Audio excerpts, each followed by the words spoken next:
People have been making cheese for centuries in much the same way as it is done today. There are few things that we do in our kitchens more magical than watching milk turn into curds and whey and then become cheese. I am so excited to share this journey of cheese making with you and welcome you into my world of cheese making. Hi, I'm Paula Butler, owner of Standing Stone Farms. Welcome to my kitchen.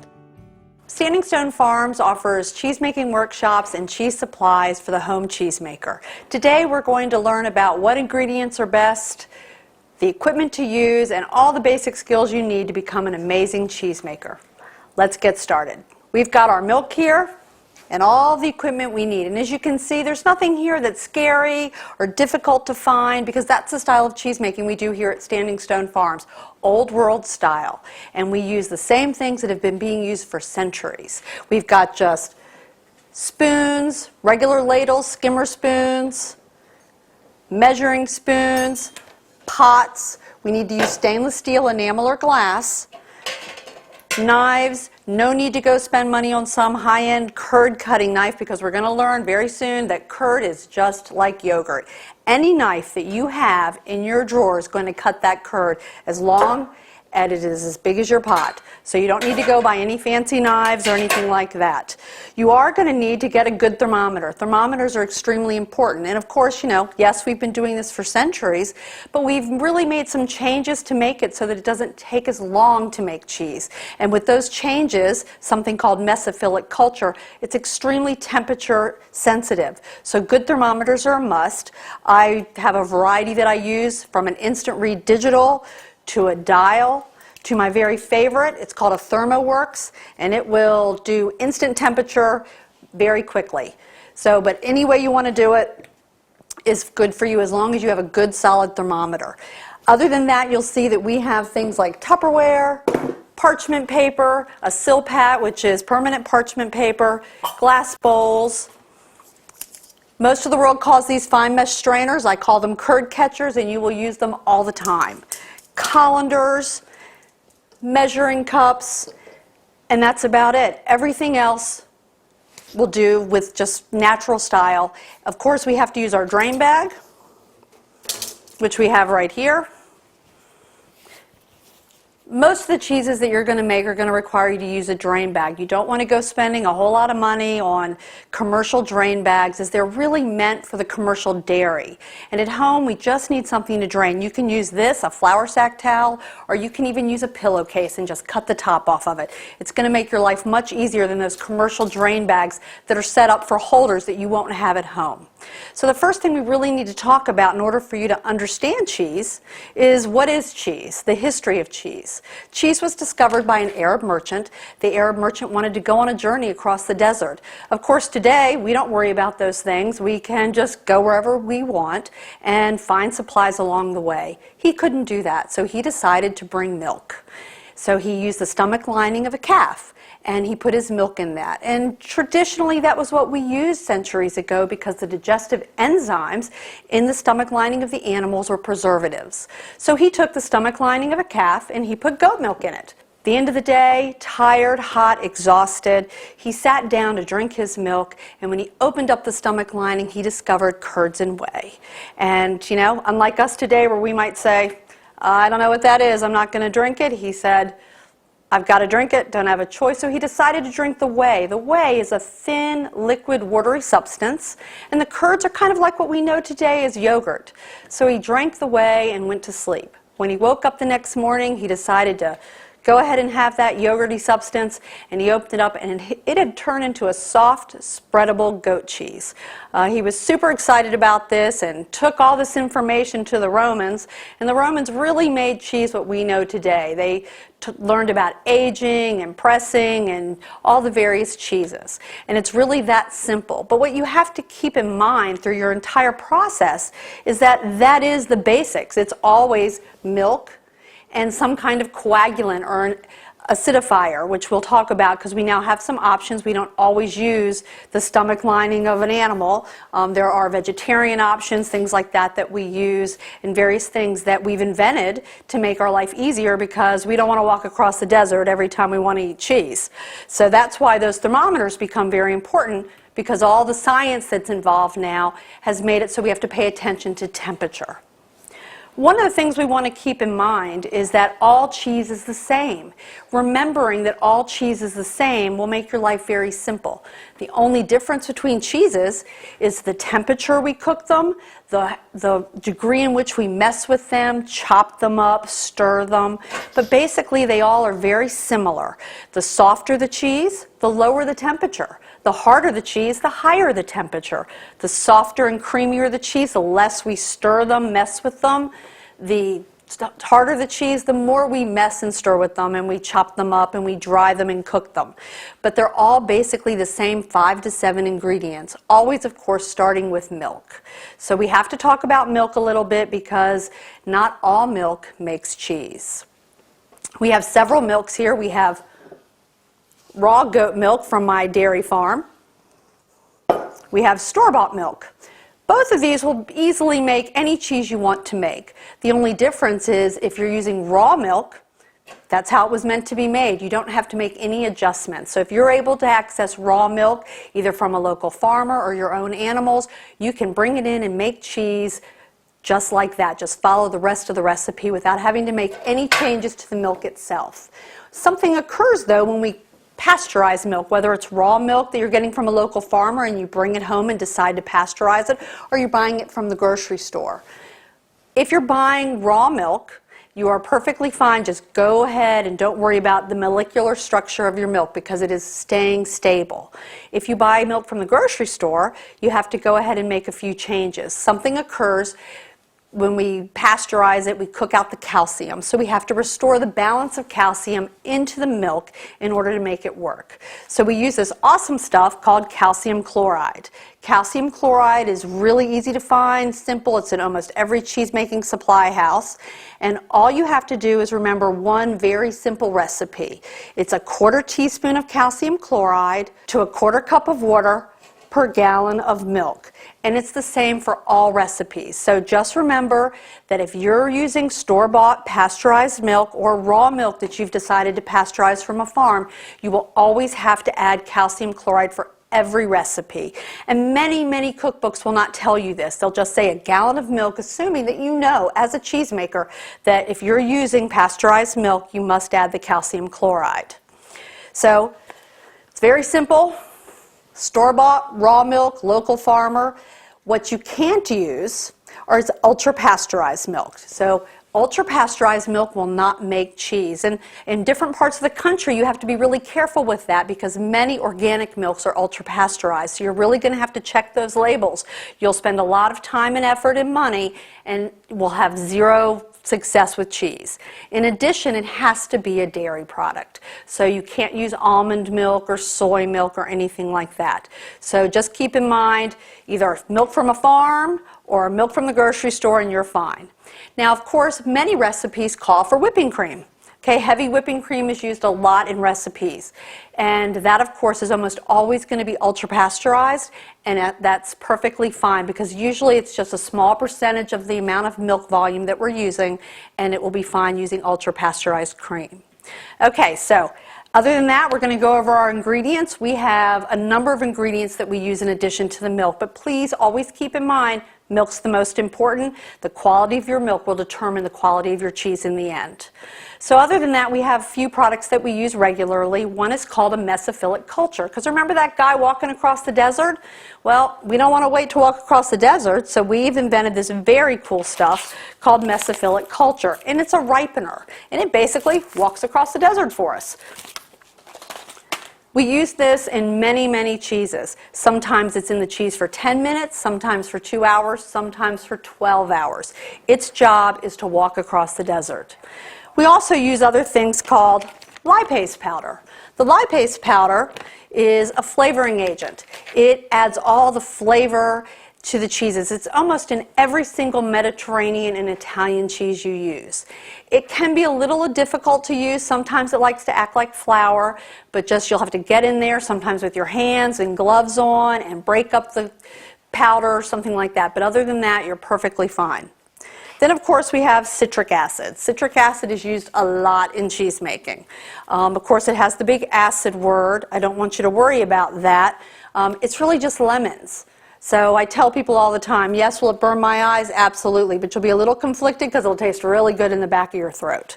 So it's very simple. It's used for most of the cheeses that we're going to make today. It's a very easy product to find. It is pharmaceutical grade. The stuff in the grocery store won't work for you. The next thing we have to talk about is salt. Salt is one of the most important ingredients in cheese making. And many people struggle with this because they are on a low salt diet or they're nervous about working with salt. Salt in your cheese making recipe is vitally important because it's not there for flavor. At the end of a recipe, if it says season to taste, then you go to town with your no salts and your garlics and your herbs and all your seasonings. But in the recipe itself, you really have to use the amount of salt asked for. What salt does is it's a natural preservative. It inhibits mold growth, and it helps remove the whey from the curds. Because remember that Arab merchant? He drank the whey, leaving just the curd, and that's what became cheese. If we leave whey in our curd, we will never make cheese. So one of the most important things to remember is there is no whey in your cheese. So we have to strip that whey out at all times, and salt really helps us do that. Of course, just like with the milk, it's not as simple as being able to use any salt. We have to be very cautious with our salts. We can use any salt as long as there's no iodine. So it's really simple, just no iodine. So I prefer kosher salt or cheese salt. You can, of course, use sea salt, but kosher salt is generally the best one to use because we use an awful lot of it. So you'll be shocked when you're getting those recipes and you start it, but go ahead, stick with the recipe, and when you taste it, you'll say, hey, where's all that salt I put in there? It's going to come out in your whey and you'll never taste it in your cheese. So you'll be good. If you don't put your salt in, and a lot of people don't do it, at the end of the day you're going to have a very soured out cheese because that man walking across the desert, our mesophilic culture, it's going to keep on walking. That salt gets in there and says, stop walking, we're perfectly ready to become cheese. So you have to be careful with your salt. Make sure you utilize it. Okay, other than that, we've got a couple other things. We've got that stomach lining of the cow we have to talk about, and that's called rennet. It is definitely the magic of cheese making. What this does is it gets in there and it coagulates the curd. It makes the curd so that it can become cheese. I choose not to use animal rennet. Most all we sell on our website now, and all I use is an organic vegetarian rennet. It's called microbial rennet. It's made from a fungus. It tastes and acts just like animal rennet. It's amazing stuff. Everything else you see here that we've got microwave safe bowls, we've got butcher string, but you can use any kind of string when we go to hang those drain bags, water, Tupperware that we'll use on occasion, scissors. Everything you see here you can find easily at home in your cabinet already or at any local grocery store. So you can see that there's really no reason to go out and spend a whole bunch of money trying to figure out how to make cheese. And that's really the style of cheese making we do here at Standing Stone Farms. It's an old world style, always remembering that we've been doing this for centuries. Your ancestors did this with a copper pot and a wood fire outside and a big spoon. It's not difficult, it's not complicated, you just need to dig in and do it. I mean, we eat cheese every day and there's a reason, because it's simple and it's wonderful and it's healthy. Chevre in French means goat cheese. And that's really all it is. It's a nice, soft, spreadable cheese. It's the cheese that the Arab merchant discovered when he walked across the desert. And it's a wonderful cheese. It's versatile. We can use it in so many ways. It can replace cream cheese. It can be used in cheesecakes. It can be used as dessert. It can be used just as a log for an appetizer. It's an easy cheese to make, and it really pretty much makes itself. So we're going to start with the most important thing we've got to cover here is sterilization. Every time we make cheese, we've got to worry about sterilization because we've got all this bacteria that we're trying to get to work, and what we don't want are outside bacteria getting in there. But sterilization is really simple. I don't want you to stress about it. I really want you to stop and think about, what cheese am I making? Am I making a cheese that I'm going to eat in 20 minutes or an hour or in the next 5 days? Because if you are, then those microbes, those little bacteria that get involved in your cheese really don't have time to cause any problems.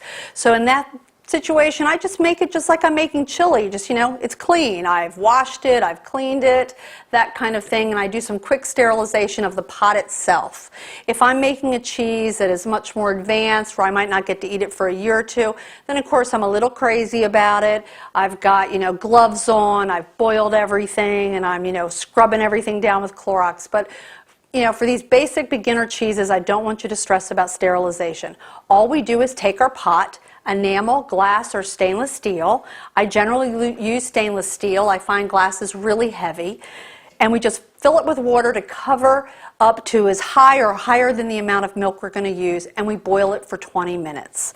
And we just put in our curd knife if we have to use one. We put in the spoon we're going to use. I love skimmer spoons. And we just boil them for 20 minutes. And as soon as we're done boiling it, voila, we're done sterilizing. So then we're just going to pull out everything because we boiled this. We've got a good sterilized pot. We're going to get rid of all of our equipment. And you notice I'm using a dairy cloth over here. The dairy cloth is really going to keep things from getting onto my counter, and I use a lot of dairy cloths in my cheese making. Any white bar towel, white cloth will do, and that way when you go to wash it, you just wash it in bleach, no detergent. We don't need Mountain Fresh cheese, so we just wash all the things we use in our cheese making. That drain bag, our dairy cloths, everything like that is just washed with a little cap full of bleach, and that keeps everything clean. So we've sterilized this, and what we're going to do, rather than waste this water, we're going to use it. Many recipes that you use are going to tell you to submerge your cheese in a water bath. And this is what they mean. They mean to take this water that we just sterilized the pot with, and we're going to dump it in our sink and fill the pot. So we've got our hot water sterilized over here. We're just going to dump it into the sink so that we're ready for our water bath. So now I've got my sterilized pot. I've got my goat milk and all the supplies I need to make some wonderful chevre.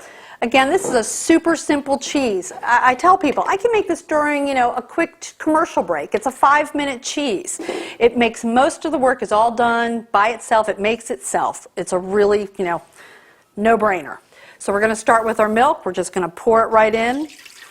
I'm making a half a batch. Generally, you're going to make it with a gallon of milk, but we make so much cheese around here that I've started making half batches because I make it so often during the week with all the excess milk we have. So we've got a half a gallon of milk, and we're going to heat it up to 80 degrees. So we're just going to throw it over in our sink, put it right down in there, and we're going to let it heat up to 80 degrees. It's only going to take about 5 or 6 minutes. In fact, we have a little too much water in here, so I'm going to get into this hot water quickly and get some out so we can make sure our pot doesn't float. You want to watch for that. It happens pretty regularly. If that pot floats and water gets in there, it's going to ruin your cheese. So you want to make sure you don't have too much water. All right, so we've got it in there. One of the most important things that you're going to notice about cheese making that's really different than what you do at home with your regular cooking is how we stir our cheese. One of the things you want to remember at all times is that cheese making is science. It really is more than just cooking, and we have to constantly worry about the molecular structure of the milk. And with that, we have to think about how we stir it. If you were to be really rough and stir like this, you're going to really tear up the molecular structure, because if you looked at milk in a microscope, you're going to see a whole bunch of balls, little water balloons filled with lactic acids and proteins, and we don't want to break them. If we break them prematurely, we're going to have dry, crumbly cheese. So how we avoid that is always doing a gentle up and down stirring motion with our cheese. So it's a good habit. I do it all the time. We're just going to go over here and just do this gentle up and down stirring motion to help disperse the milk around so that we're not scalding or getting too hot. We're going to bring that up to 80 degrees. And I've got my thermometer.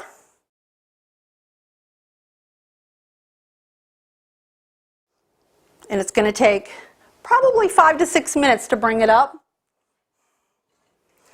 And again, we're just going in very gently. Remember, the softer, smoother the cheese, the less we mess with it. So we really want to remember that through the whole process. We're making a chevre, a soft, spreadable goat cheese. So we don't want to be agitating it and stirring often. If I was making a Parmesan or a cheddar, I could just be whisking and stirring. But those soft, spreadable cheeses, we need to go in very, very limited. We really don't want to disrupt the molecular structure of our milk.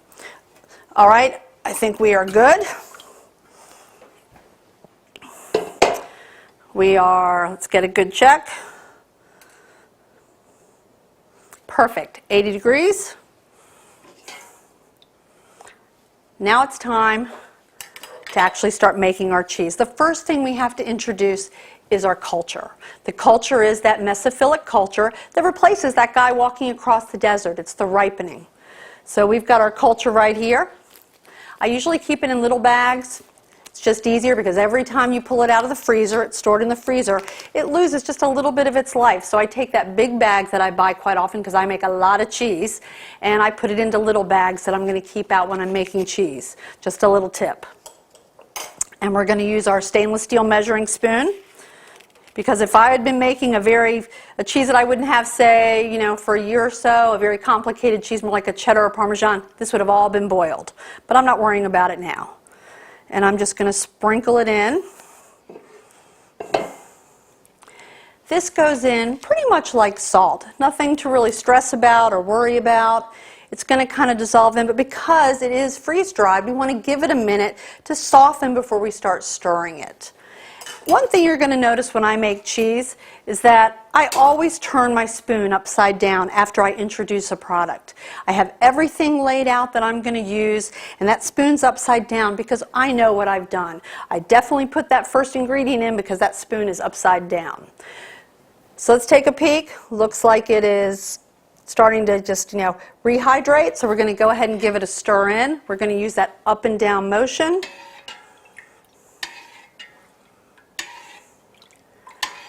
About 7 or 8 stirs, just enough to disperse it.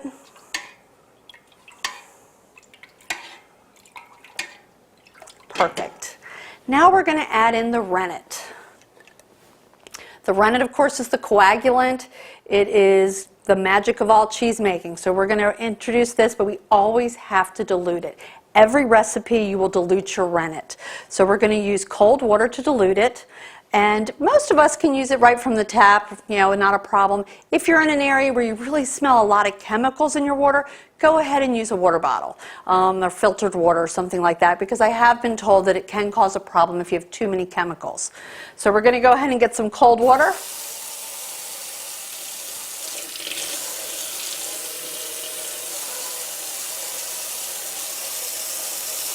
In this recipe, we had a ½ gallon of milk, we used an 1/8 teaspoon of culture, and now we're going to use a drop of rennet. 1 drop, this is very powerful stuff. So we've got a drop of rennet into our 1/4 cup of water. And there we go. And we're just going to pour it right into the milk and stir our up and down motion to make sure we fully disperse it in our milk. We all have different ways of doing this. I always do 7 stirs. It's kind of my thing. I like consistency. Consistency in cooking is what's going to make it so that every time you make a cheese, it's pretty similar and you're happy with it. So I know 7 times for me works. All right. So now, believe it or not, we've pretty much made this cheese. We're just going to take it, put a top on it, set it aside for 12 hours. 12 hours later, hopefully we have curds and whey. 12 hours later, we're ready to take a look at that pot and see if we have curds and whey. I'm ready to work with my cheese, so I've got my hair up because I want to really limit the issues with bacteria and any chef surprises. So we're going to grab that pot, and hopefully we've got curds and whey.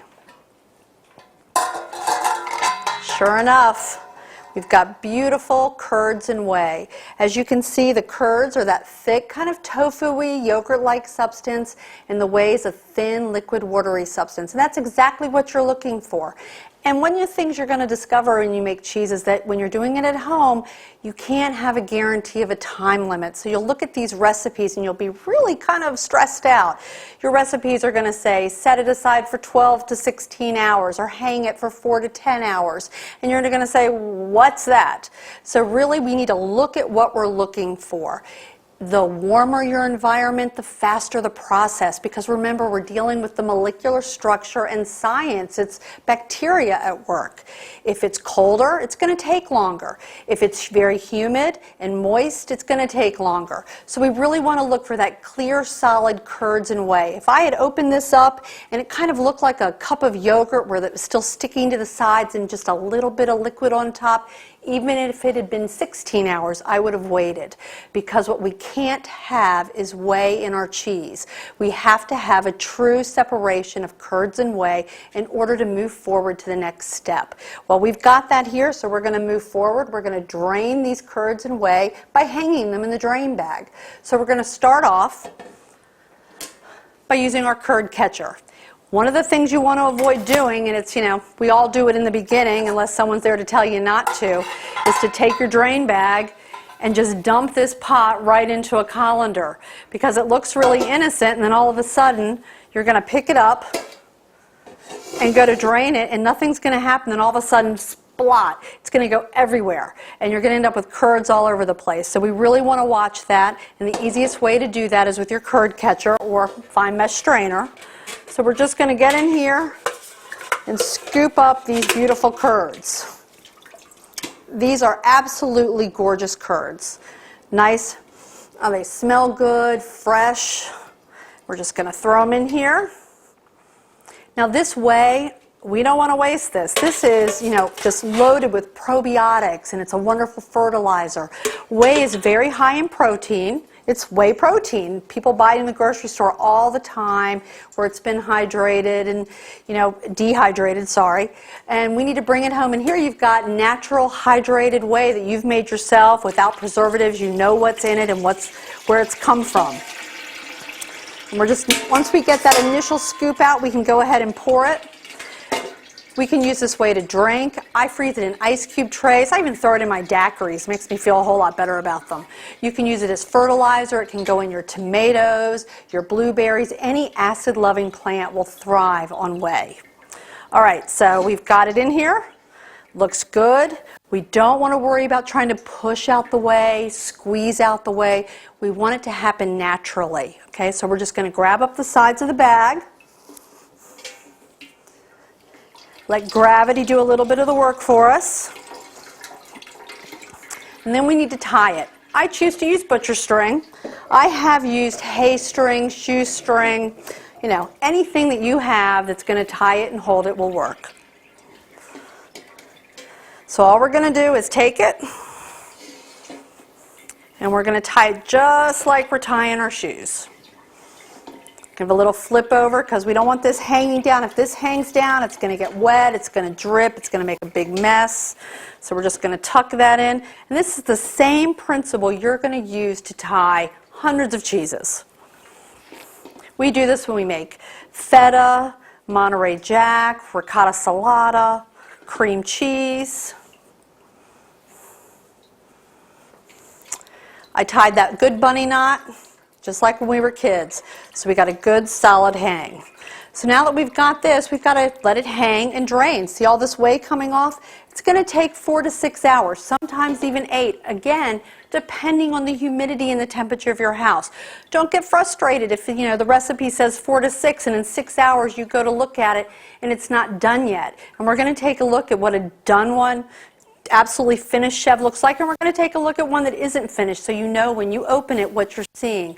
And if you open it too soon and you try and move forward, within about 12 to 14 hours it's going to go rancid, because that whey is still in there and it's going to go south on you. So it's really important that you give it time to finish. All right, so now it's time to hang it. And we're going to go over here, and of course we have one ready to go right over here for us. So we have a finished one, but we're going to go ahead and throw this one over there to hang. See all that whey that came off of the other one? There you go. So we've got our pot, everything we used. Little tip you really need to know, this innocent looking yogurt in about 4 hours will turn to hard rocks. So don't walk away and think you'll clean this later. Make sure you rinse it out right now, because right now it's super simple to clean up. All right, let's get this out of our way. Look at all that beautiful whey. That whey is absolutely gorgeous. We can use it chevre whey, of course, if you're able to get it from a local farm, raw milk, goat milk. It's healthy, it's loaded with probiotics. This is the way I use to drink. A lot of the other ways I choose to use in my garden or just for flavoring like pasta water, things like that. So we're going to throw this over here and let's take a look at that chevre. We're going to use parchment paper. Parchment paper is going to do a couple things for us. One, it's really going to let us see if the cheese is ready. Because if there's moisture in the cheese, the parchment paper is going to let us see that. So we're going to pull down, we already pulled it down. We're going to grab our cheese and open it up.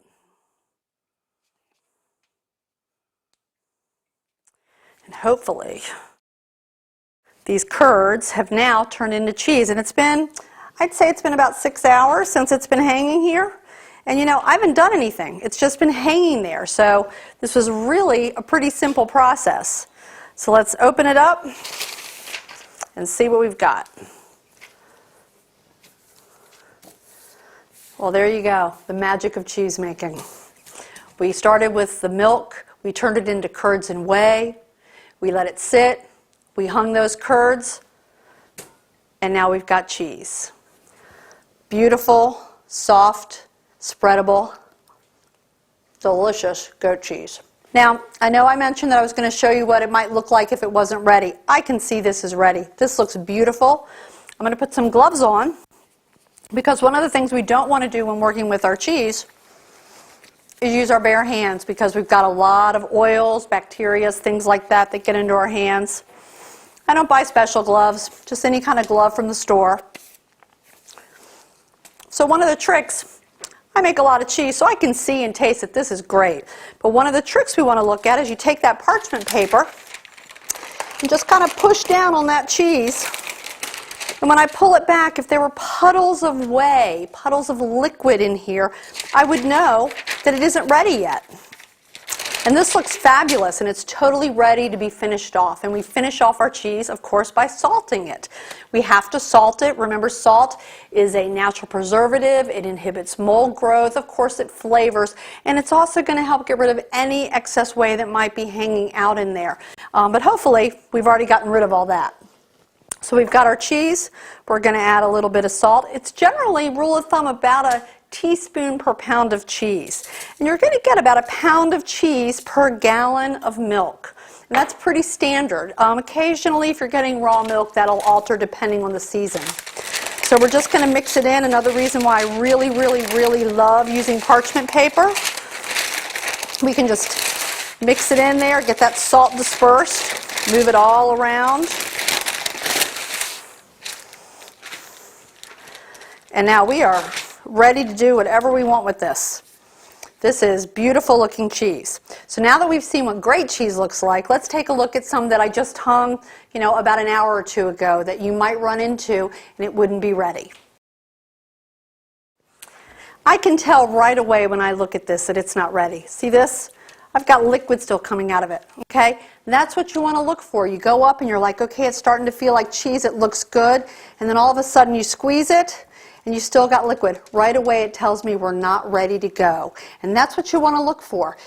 A cheese that's finished, the whey will be gone. It will be all in the bowl, and when you squeeze it, you're not going to get any liquid on your hand or on the paper. So that's really the key. Let's go ahead and make some beautiful chevre logs and get ready to eat this chevre. One of my favorite things to do with chevre is to flavor it. So I thought we'd take a minute and just show you some of my favorite recipes. So we've got our beautiful chevre here, and it's really simple to make logs. You don't need to buy log molds. In fact, I find them more difficult. It's very simple to take your cheese once it's finished and just roll it around in your hands, roll it on your parchment paper, and make a nice smooth log with it. So we're going to make a couple of logs. The first one we're just going to let be plain chevre inside, and we're going to cover it to make a really pretty chive and garlic cheese. And since I know that I'm going to cover the outside of it, I'm not going to overstress about the perfection in the log. So I'm just going to get a good shape, get some garlic powder. We don't like to use fresh garlic in our cheese because fresh garlic goes rancid very quickly.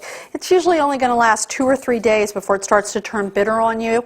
And so it's really a much safer bet to always use garlic powder. Of course, you want to buy it fresh. You know, when you buy those seasonings, don't buy those great big containers.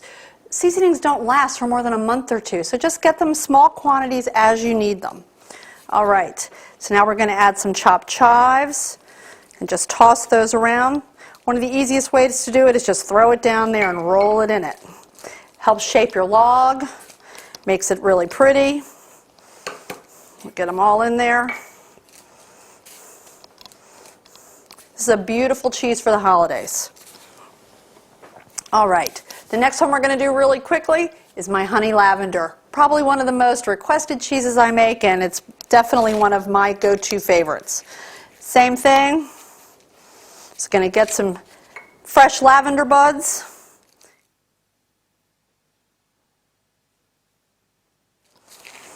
Mix that in. Put a little bit of local honey.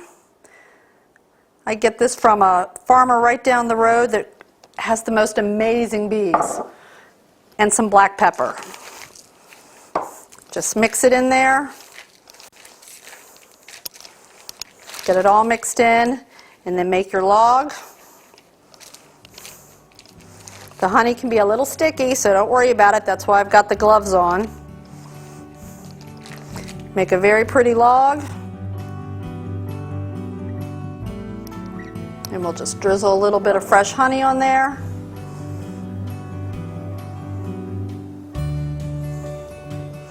And we are ready to serve it and eat it. Simple, quick, easy, delicious. Enjoy your fresh chevre. Ricotta is one of my favorite cheeses to make. It is a versatile cheese that can be either savory or sweet.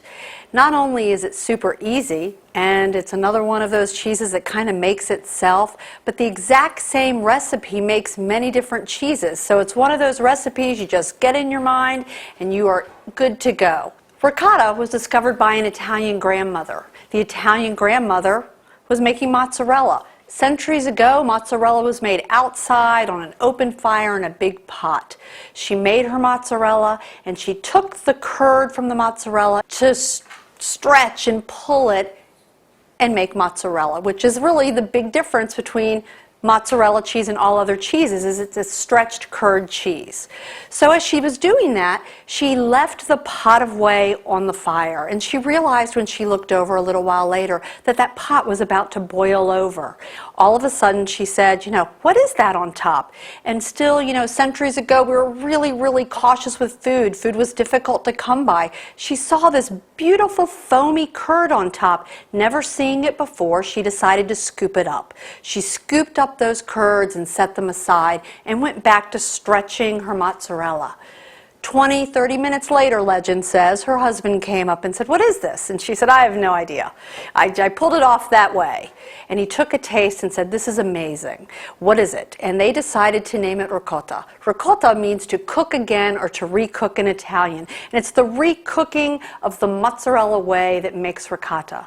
Unfortunately, in the United States and throughout most of the world now, it is just too expensive to make whey ricotta because whey ricotta is very costly in that it takes 10 to 12 gallons of whey to make about a half a cup of ricotta. So when we go to the grocery store or anywhere else, pretty much all we see is something called whole milk ricotta, which we're going to make today. And whole milk ricotta is made by using the magical stuff citric acid. And you're going to start to think, you know, wow, we talk about magical stuff a lot in this cheese making process because it's truly what I feel, because you take this milk and 20, 30 minutes later it's turned into cheese. So we're going to use the citric acid. Citric acid is really just lemons or limes.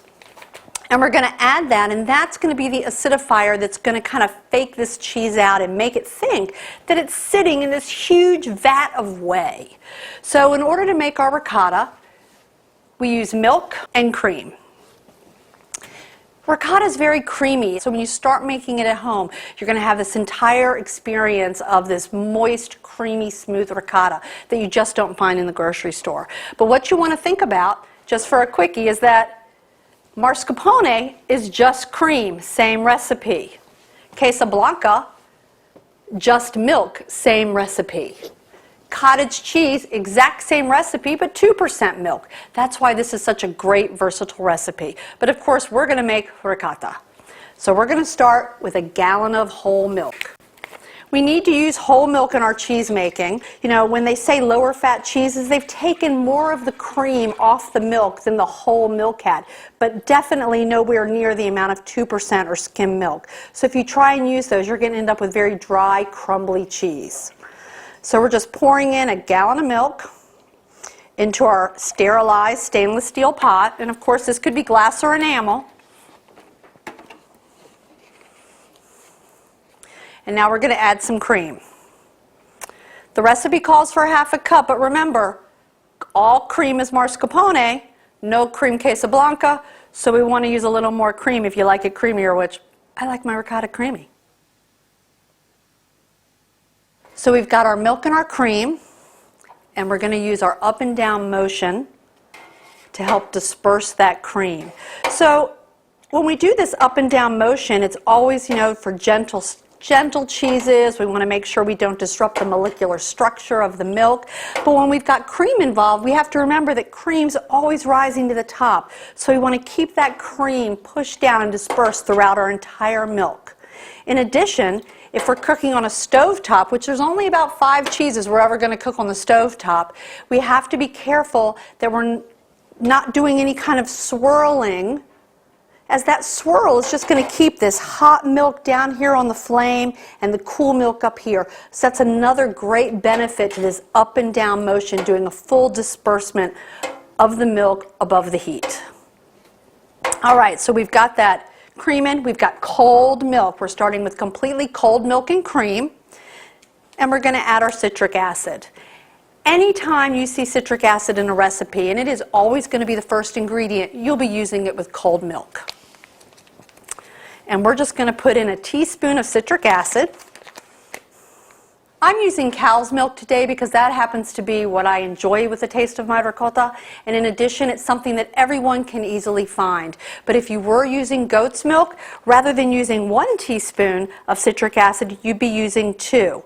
Because again, we're always dealing with the molecular structure of the milk, and goat's milk, being naturally homogenized, does not separate as easily as cow's milk, and it needs a little bit more push with the citric acid. So we've added our teaspoon of citric acid. We're going to stir that in. And now we're going to add a teaspoon of salt. The salt's going to help separate those curds and whey for us. In the end, when we go to taste it, we're not even going to taste the salt because it's really going to be left in that whey. We'll still have to salt it in the end as far as preserving in flavor. So we'll put a teaspoon of salt in, sprinkle that right in.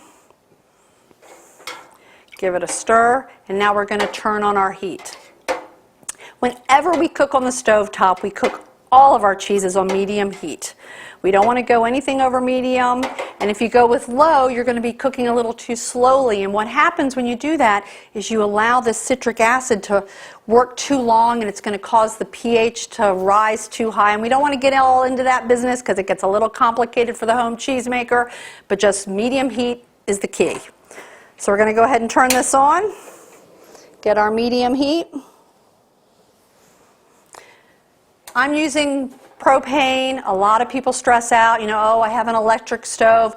No worries. The only difference you're going to have to worry about if you're on an electric stove is when you're done. At the time in which your cheese comes to the point of where you've reached the temperature you're looking for, you'll generally have to just pick it up and move it completely off that stove so it doesn't continue to cook. But other than that, you can cook on electric stoves. I've cooked on outdoor grills in barns, so you're good to go with your cheese making. All right, so we're going to let this cook up. It's going to go all the way up to 184 degrees. So what's going to happen is we've pretty much made this cheese. We don't even need this ladle anymore. We're just going to set this ladle aside. We're done with it. The only thing we're going to do, just like the Italian grandmother, is wait for the billowing of curds. However, we all know that cleaning scalded milk pans is terrible. We don't want to do that. So to avoid that, at about 165 degrees, and frankly, I don't even use a thermometer when I make this cheese. I just look for the small beginning of curd to form, which we'll be able to see in just a little bit. When the curd starts to form, just a very thin layer, it's going to come after that milk film. We're going to take our spatula, and we're just going to get in there and scrape the bottoms and the sides and give a good scrape so that we don't allow any scald. But here's a tip, very important. If you are a lazy scraper, if you do not remember to get in there and scrape, just forget it. Because if it's already scalded and you get in there and scrape that burned scalded milk up, you'll ruin your cheese. If you're not sure, just go into the far corner, do a little scrape. You'll feel it, you'll hear it. Do a little scrape and you'll see the brown, burned, or black milk come to the surface, and then you'll know it's too late. Just scoop that little bit out, but you're still good to go. You will lose about a third of your cheese if you don't scrape, because those curds that have to rise to the top, they aren't going to be able to do that. They're going to stick down there and hang on to that scald. So it's very important that you try and remember to get in there and scrape. We're going to bring this cheese up to 184 degrees. It takes about 20 minutes. Once we get up there, it'll be the beautiful billowing of curd. We're going to put the top on it and set it aside, just like the Italian grandmother did. Set it off to the side, let it cool down for about 20 minutes, and you're ready to eat. Beautiful, creamy ricotta. So let's let it do its thing.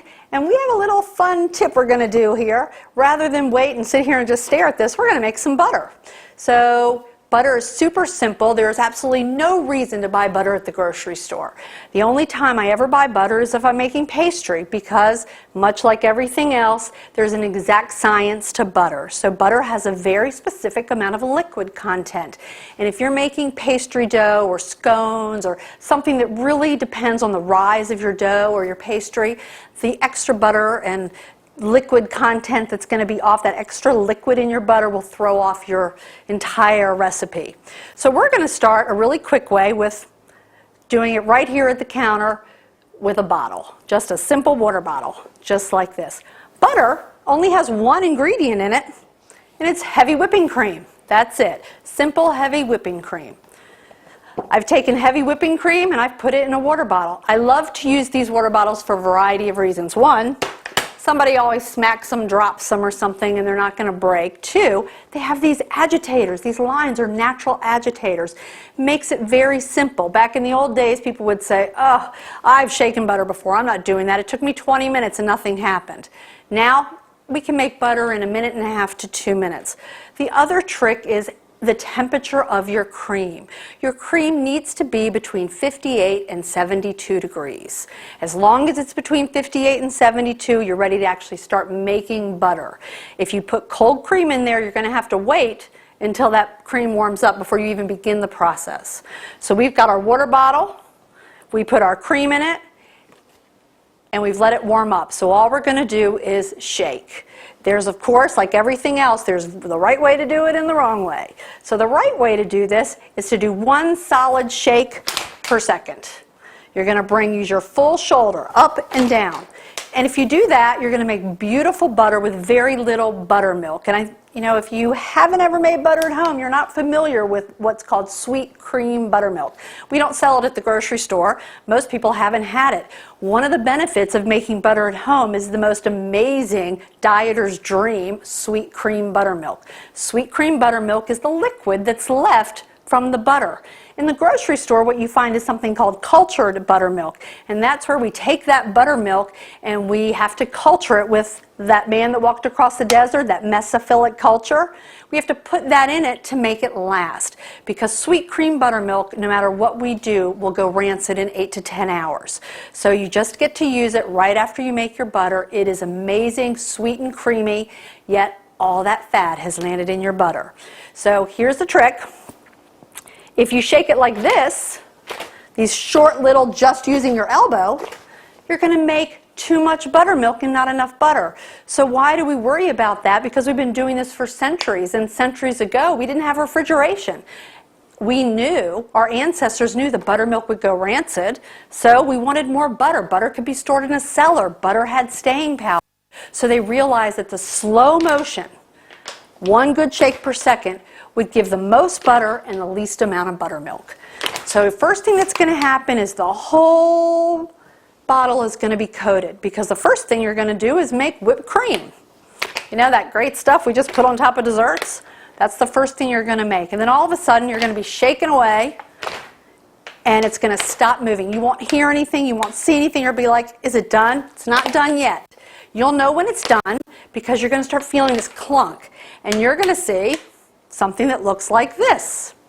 It's going to look just like this, where you actually see the butter moving around inside. You'll give it a couple shakes and you'll see butter and the buttermilk. So we'll just give it a few more shakes till it gets as clear as possible and firm up that butter. It's going to take anywhere from 60 to 100 shakes depending on your arm strength. And now I think we've got it. See that beautiful butter in there? So what we're going to do, and you can see the buttermilk, how that last few shakes just brought that buttermilk out. So we're going to go ahead, give it one more shake, and see how we started. We started with our cream. And then we shook it a little bit and it turned into basically whipped cream. See how thick it's getting in there, covering the whole container. And then about a minute later, we've got our beautiful butter that we've got to cut into. So we're going to take the top off. And we want to get that buttermilk. So let's take a look at this buttermilk that we have. And we'll just pour that. There you go. That's the stuff. All right. So now we've got our butter. We're just going to grab some scissors and cut into that.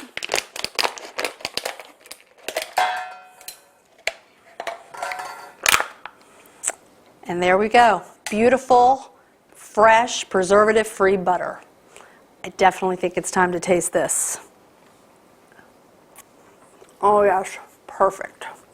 No salt on this, so we have to salt this. I know that I'm always talking about salt with cheese making, but of course remember, salt inhibits mold growth. It's going to help remove the whey. Well, it does the same exact principle with butter. It's going to help remove that buttermilk. So we're going to go ahead and add some salt to it. And that salt's going to, of course, flavor it, because salt pops flavor and we love it. But it has to be in there. If you don't add the salt, your butter's going to go rancid about 8 to 10 hours. So there we have it, our perfect, wonderful, tasty butter. So we're going to set this aside while we go back and check on our ricotta, because we've got to give it a little check, make sure we're not scalding on the bottom. And then we'll come back and finish talking about butter. So as you can see, we're getting just a little bit of curd development in here.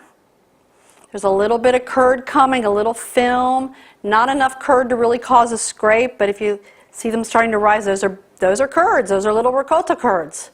So we're going to just give a scrape while we're here. There's nothing happening, which is exactly what we want. If I get in there and hear a scrape, that's when I start to get a little nervous. All right, you see how I'm using my dairy claws? I'm not putting these utensils right down on my counter. I don't want to worry about bacteria or dirt or chef surprises, so we're using our dairy claws. All right, we're going to clean up this butter and check back in on our ricotta in just a minute. Buttermilk can be used for so many things. This is not the buttermilk in the grocery store, you have to remember. Great in coffee, great with dessert, great on berries. Millions of things to do with the buttermilk. Of course, butter is the same way. We can compound butter, we can add Roquefort butter, Parmesan butter, salt, any kind of butter you want is perfect. I mean, one of my favorite butters is an applewood smoked bacon butter with chipotle. I mean, you can just, sky's the limit. Just fold it in. Honey butter, cinnamon butter, all different butters, truffle butter. Easy. As soon as you get to this stage where you have it right now, you just fold in the butters. I am so excited that we're getting butter, cream, and our ricotta is coming along. Let's take another peek. What you want to look for are these beautiful curds. See how thick they're getting? They're very close. Now we want to definitely, when we start seeing this, go in and see if we've got any scraping. That's that definite thick film curd on top. We're probably about 7 or 8 degrees away from being done. So we're just going to take a little peek at it, give it a second to finish rising. We don't want to stop it too soon. If you stop it too soon, your curds are going to turn kind of back into milk. Very creamy, no structure whatsoever. If you let it go too late, you're going to get a very coarse curd. It is one of those really what we call unforgiving cheeses, which means, you know, if you miss 184 and you cook it to 195, 200, you're still going to get ricotta. It's just going to be more like a grocery store ricotta, a little grainier. That 184 is going to give you that perfect, smooth, creamy texture. If you're down in the 170s, 176, 180, it's actually going to be too creamy and you won't be able to form a curd with it. So we're very close. Let's take a peek, see how our curd's just getting thicker and thicker. And we're just waiting for it to rise to the top. We've been watching this ricotta and waiting for that billowing of curds to show up, just like that Italian grandmother saw. And here they are. They were coming up, and we've gone ahead and turned off our heat immediately because there's about a second where all of a sudden you say, oh, look, it's going to boil over. That's when you turn off the heat. If I was on an electric stove, I would have picked it up and moved it down right off of that stove. Reach in and see this thick, beautiful ricotta. So we're going to put the top on it, set it aside, and let it rest where it's going to take about 20 minutes. It can actually hang out there for about 45 to 50, but it needs a minimum of 20 minutes so that the ricotta curds can continue to float to the top and cool down, because we're at our target temperature now of 184 degrees. But like I said, I do it the old school way and try and just take a look and see how it was meant to be made centuries ago. But it's probably pretty close to 184. Well, we've put aside that ricotta and now we're back to take a peek and see what it looks like. It's been sitting there for about 20 minutes, giving time for those curds to rise to the top and give us a good separation of curds and whey. The first thing we want to take a look at is to see if we have clear curds and whey. And so if we look in here, we can see that we absolutely have that whey coming up on the outside of the curds and the mass of curds right in the center. Exactly what we want to look for. We still have that beautiful big pillow of ricotta curds. So we are ready to scoop this out and, believe it or not, eat it. So we're going to reach in with our curd catcher. What you never ever want to do with ricotta is actually pour the curds out of the bowl with the hot whey. This is one of the only cheeses you'll run into this problem with, but the hot whey will actually melt and dissolve and break down the curds so that they're going to be such micro curds that they'll just go right through any sieve or strainer that you might be using. It'll even go through your mesh strainer bags. So you want to scoop in and remove the curds just like that from the whey. That is beautiful ricotta.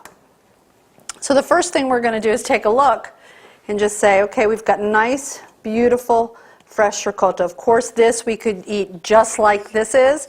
We could change it. We could add, shallots, sauteed shallots, mushrooms, jalapeno, and stuffed shells with it. We could add vanilla, almond amaretto, and make dessert with it, or just something as simple as a savory little appetizer with crackers, which we're going to do. Just add some olive oil and salt and pepper and maybe a little basil. However, if I wanted to take this a step further, rather than eat it just like fresh ricotta, which is exactly what we buy at the grocery store, just cooled down, we can make something called ricotta salata. Ricotta salata is a fabulous round ball of hard grateable cheese for salads, very much like feta. It's the Italian's version, and it's just one simple step. I'm just going to tell you, we're not going to do it because it's so easy, you don't need to watch me. We'll just take that drain bag that you're going to use so much of your time and throw it in a colander, put your curds in there, salt them up with a teaspoon of salt, hang them overnight. 24 hours later, you have a beautiful, wonderful, round ball of ricotta salata, perfect for salad. So we're going to go ahead and mess with this here though, because this is the really good stuff in my opinion. So we first need to make sure we get that whey out of there, because remember, there's no whey in our cheese. So we're just going to move it around some, see the whey coming out. And then we're going to go ahead and just put this into a bowl. And we have, lots more ricotta. But we're going to set this aside and work with this. First thing we need to do is add some salt. Of course, we need the salt because it'll help strip out any remaining whey. It's going to inhibit mold growth. It's going to be a natural preservative and flavor. So we're going to sprinkle in some salt, some pepper. I like the pepper to be so that I can see it. It's one, this ricotta is so mild and so fresh that it really doesn't get overpowered by a good amount of pepper. This is one of those appetizers you can make in no time. The great thing about this recipe with ricotta is you could have made it with 2 cups of milk and a splash of cream. You don't have to make the whole recipe. You can divide it down all different ways and it works wonderfully. Just going to throw in some olive oil. Mix that in. This is one of those appetizers you can put out. Your kids will eat it. Grandparents will eat it. Everybody loves this. We're just going to throw it in the bowl.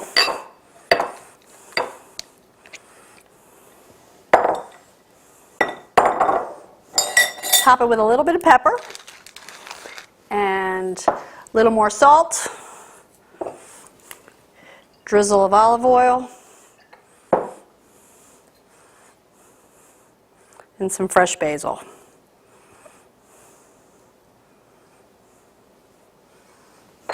And we have a super easy, ready to serve appetizer of a fresh homemade cheese that we started 45 minutes ago.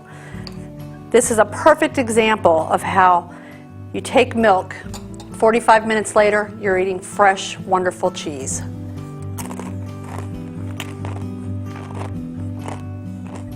Incredible. Feta. Feta cheese is one of those really awesome, easy cheeses to make. Perfect for what we're doing today, where we're just trying to make simple, everyday cheeses. This is a kind of cheese that if you get a chance to go to Greece and you're walking through the hillside, you will literally see goats tied up and older women with bags of feta hanging. It's a cheese that's made daily there. It's a little more complicated, has a lot more steps, but if you really stop and look at what's happening, it's just the same thing over and over, because all cheese really is the same. The only difference is, how high we cook it, whether we cut the curd or we don't, or we just scoop it up. So this one has a lot more steps, but once you master feta, it's still a very easy, simple beginner cheese. You'll be able to make any cheese. So we're going to start with our milk, which we've gone ahead and heated up. So we've used 1.5 gallons of raw goat milk. Most feta cheese is made with goat or sheep's milk. However, there's plenty of fetas out there made with cow's milk, so if you don't have access to goat or sheep, go ahead and use that store-bought milk. I'm using the goat's milk that's raw from the farm, so I'm not going to worry about calcium chloride. However, if you use store-bought milk, please don't forget the calcium chloride. It's going to be in the recipe, so don't worry about that, but you never forget this from store-bought milk. So we've started with 1.5 gallons, and we have heated it up to 86 degrees. I heated it in a water bath, not on the stove, because this is definitely not a cheese with the amount of milk that we're using that you want to heat on the stove. Once that curd forms, we don't have any opportunity to stir this. We've got to let it rest and form, so we can't use a stove. So we're at 86. We're going to start by introducing our culture. This is that man that walks across the desert culture, the Arab merchant. This is what's going to ripen it for us and move us along so we don't have to wait for a day to walk. So we've got 1.5 gallons of milk. We're just going to sprinkle in 1/8 teaspoon of mesophilic culture. Give it a second to rehydrate.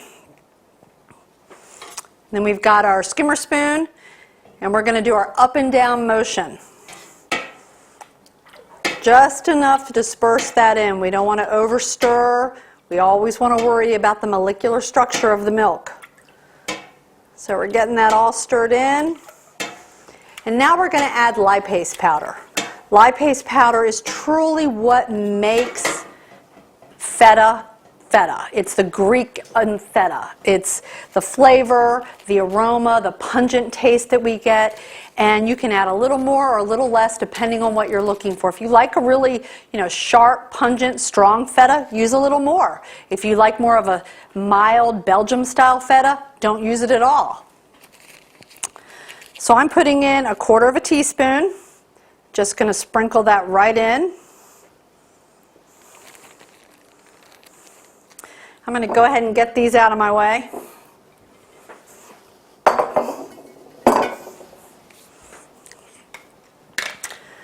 So we've gone ahead and put in the lipase. Let's get that good stirring. Again, just up and down.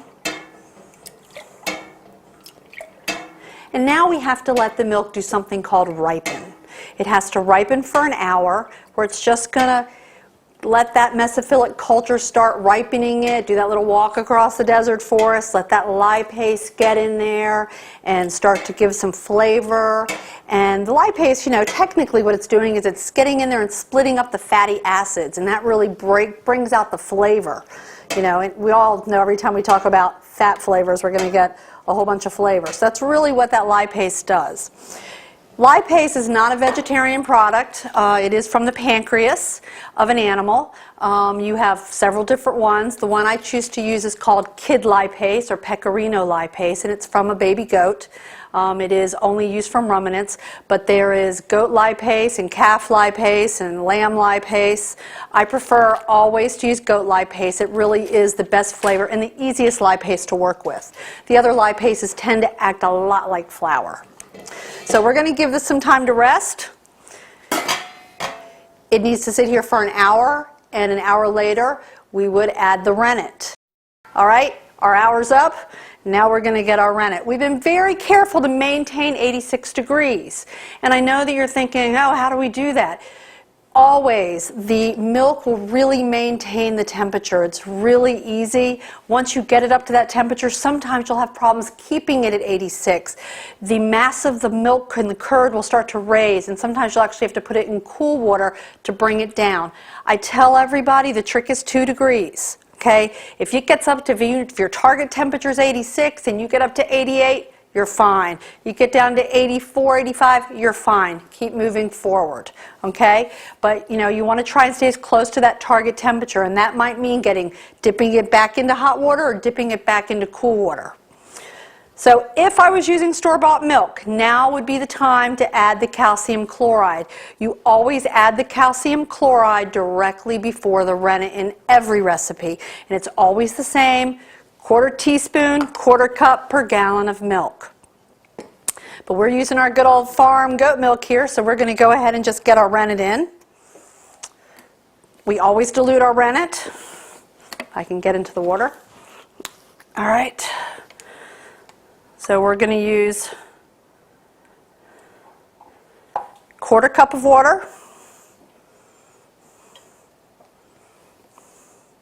And we have 1/4 teaspoon of rennet. You want to be careful when you're getting rennet and you go to the store and you buy it from some cheese supply shop. Many of us sell it. There are single strength rennets and double strength rennets. So you always want to make sure you know what you're working with. This is a double strength rennet. That's what most of us are using these days. If you happen to accidentally buy a single strength rennet, you would have to use double the amount. Almost all of your recipes will tell you that. They're going to say SS rennet for single strength or DS rennet for double strength. So we've got a double strength. So I'm just going to pour it in. See how I got that in there? Really moved it around, didn't pour it into one spot. And now I'm going to stir briskly for 15 seconds. And this is an unusual tactic. We don't normally do this. We're going to just stir briskly for 15 seconds.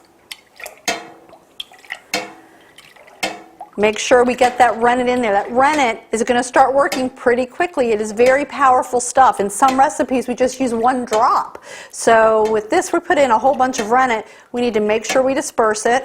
Now that we're stirring it, we need to stop the milk. We stop the milk by turning our ladle sideways and let the milk stop moving so that we can develop a curd. All right. So now we have to wait for the curd development. We're going to put the top on it, being very careful to maintain temperature. If it's too cool, put it back in some warm water. If it's too hot, put it in some cool water. We want to stay as close to that 86 degrees as possible. And we're going to let it sit for between 30 and 40 minutes to form a curd. If you're using store-bought cow's milk, remember this is traditionally goat or sheep milk's recipe. You will have to raise all your temperatures 5 degrees, and it's going to take a little bit longer for that cow's milk to set up. Goat's milk, being naturally homogenized, the molecular structure is different. It makes cheese a little bit faster and a little bit easier than cow's milk. And hopefully, yay, we have curds and whey. If you take a good look in here, we can see that we've got some solid curd in there. We want to take a peek and make sure that we have curds and whey. And we need to make sure that that curd is all the way down through the pot. How do we do that? By doing something called checking for a clean break. This is a term you'll hear all the time in cheese making when you start getting into your firmer cheeses, your hard cheeses. We do that by taking a knife, and we're getting the split where we see just whey coming up. There we go. We're not getting milk coming to the surface. We can check in a couple different places and look for a nice clean break. It's a beautiful clean break. So now that we know we have a clean break, we didn't have milk coming to the surface when we reached in here with our knife, we're going to go ahead and do something called cutting the curd. Cutting the curd, again, one of those everyday practices that you're going to use, a skill that is used in all your hard cheeses and your semi-hard cheeses. So we're just going to go in and we're just going to take the knife and slide it across. We're going to make a checkerboard pattern. The harder the cheese, the smaller your curd cut. So if I was making a Parmesan, I might be having to make a little, 1/8 of an inch cut all the way around. If I was making a camembert, say, it could be a 3-inch cut, or sometimes you don't cut at all. So the cut's really going to determine the final outcome of your cheese. So now we're going to go across because we're just trying to make a checkerboard pattern.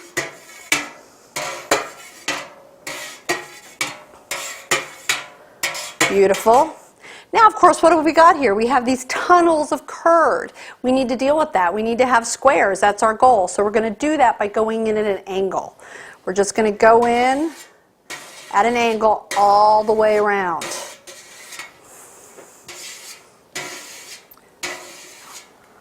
All the way down at an angle. Okay. And then over here. So we've got all the way down, and hopefully we have done as much as we can to get these small amounts of curds. And why are we doing this? Because we need to get that whey off of there. Remember, we can't have whey in our cheese. So the big massive curd had whey shedding off the side and off the top. Now what we've done is we've given lots of sides and tops of curds for that whey to come off of. So anytime you cut your curd, you always have to let it rest. You let it rest for 10 minutes. We don't touch it. We don't stir it. We're just going to maintain our temperature, and it's just going to sit there and rest just like this before we even touch it again.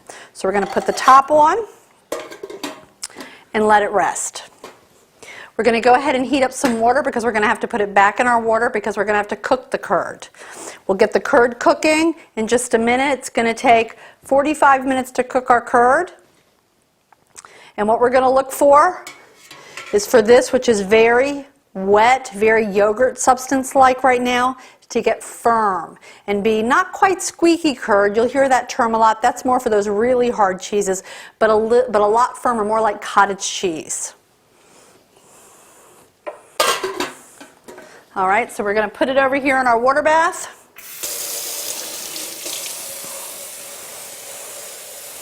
Check our temperature. Remember, this is really important with this cheese. You want to maintain that temperature. Stay as close to 86 as possible. And as we're a little low, but we're still within that 2-degree target, so I don't have a problem with that. So I'm not going to worry about getting it in the bath right now. I'm going to let it rest, and then we're going to give it a quick stir and see if we've gotten all of the pieces cut that we needed to cut. We'll just let our water heat up. Getting hot over here. All right. So let's take a little peek. We've let it rest the 10 minutes. And you see when we look in here, we still have some really big pieces, and that's just not going to work for us. So the only way to really do it is to get that knife back out and go through the whole thing, just reaching down and cutting. Reaching down and cutting. Just like this, all the way through it. We've got to get rid of all those pieces. The temperature in this is crucial. It is very important that we maintain 86 degrees. Anytime you're working in a recipe where you're cooking the curd, that period of time where it actually says to cook the curd, you want to be very careful to stay at the target temperature the recipe's calling for, because that really could be the difference between whether you're making a feta in this example or whether you're making a Parmesan or a cheddar, because the only difference up until this point between the cheeses could be that cooking curd temperature.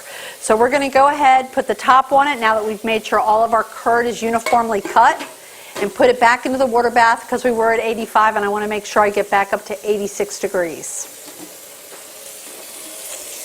And we're in the water bath. Our feta is out of the water bath. We maintained it at 86 degrees for the last 45 minutes.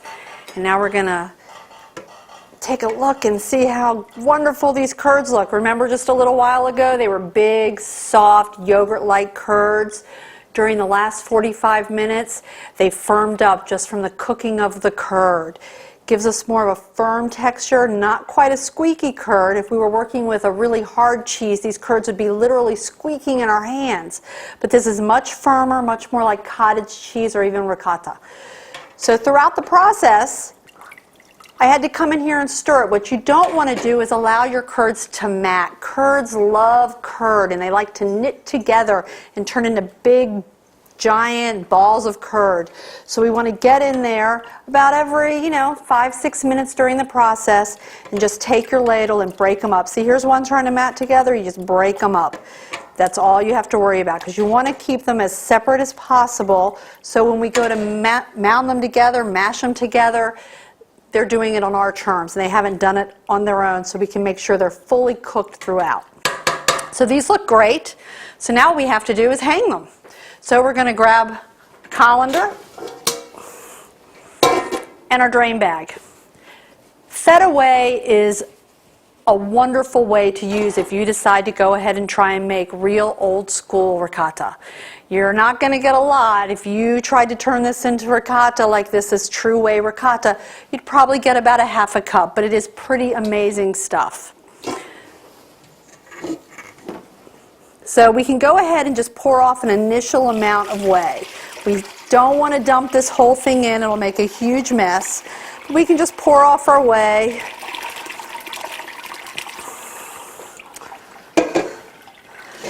And now we're going to get in here and try and scoop out the rest of these curds very carefully so we don't overflow.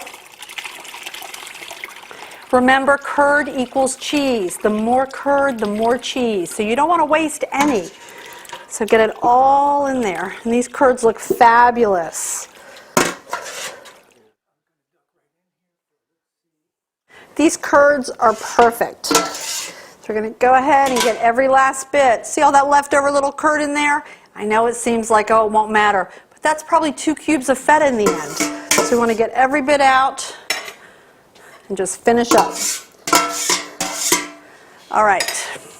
So I'm going to go ahead and put this in the sink because I've got to wash that pretty quick, because like I mentioned before, those curds are going to turn to bricks in there, little rocks. It'll just ruin the pan and take forever to clean. So we use the same method every time we hang anything. So we have our curds here, and we're just going to grab up the sides of our drain bag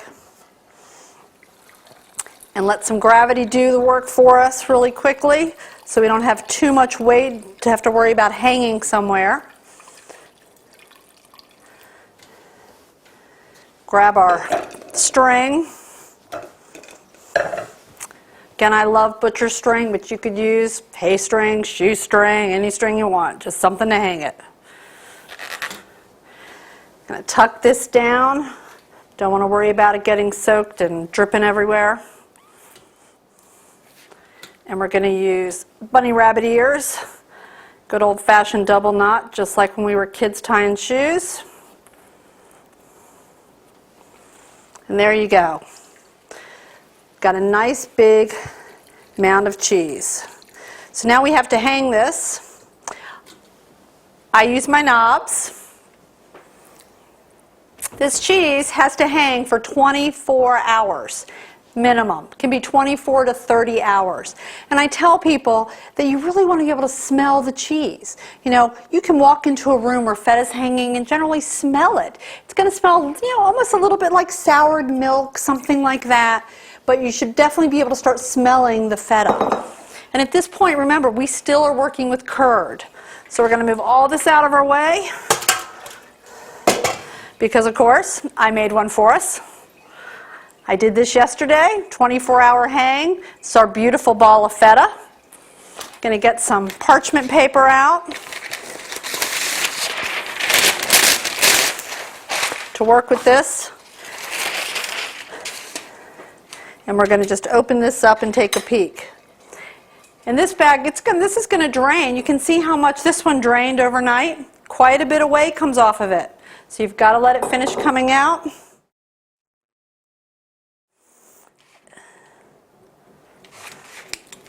Let's move this stuff. So you want to be careful when you open these things because they're going to drain some whey out still because this is still curd. We are not done. We have not made cheese yet. You're still working with curd.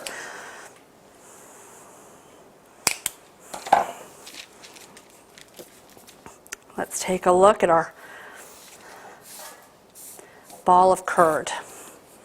So one of the things you're going to notice here is that there's some smooth sides and there's some lines. What happened with this cheese is I didn't leave it just hanging for 24 hours. If I left it completely without touching it for 24 hours, something would have happened. It would have sunk down and it would have developed a puddle in the middle of whey, and it would have started having these lines coming up of curd all the way up so that when we opened it, we would have big chunks of curd in a puddle like a little river of whey. So we've got to get in there about 4 hours after you hang it. You hang it for 4 hours, you come back, you take it, and just flip it upside down. Just flip it over and retie it and rehang it. And that's going to give you a good solid ball of cheese that you don't have to worry about. So we've got it hanging just like this. So now that we know that we've got a good ball of cheese, we're going to get rid of our drain bag. And the first thing we have to do is salt it. Salt again, super important. Salt on this cheese is really, really important because one, it's feta, it's a salty cheese, but two, we have to make sure that we don't have any mold growth because this is still curd. We're not going to be cheese for another week. So we're going to start right here by salting it all over. It's going to help pull out any remaining whey that might be in there. Give it a good salt. All right, so now we are going to take Tupperware, any Tupperware. I happen to like this one because they've got these little feet on there. And the little feet I call whey catchers because for the next 3 days we have to continue to remove the whey from this curd. So we're going to get this ready. We're going to get a knife. When you first start making feta, until you've really made it 5 or 6 times really well, just make cubes of feta. It can be very difficult to make a big block of feta and have the whey remove appropriately so that you don't end up with a soured out bitter cheese. So we're just going to give this feta a slice.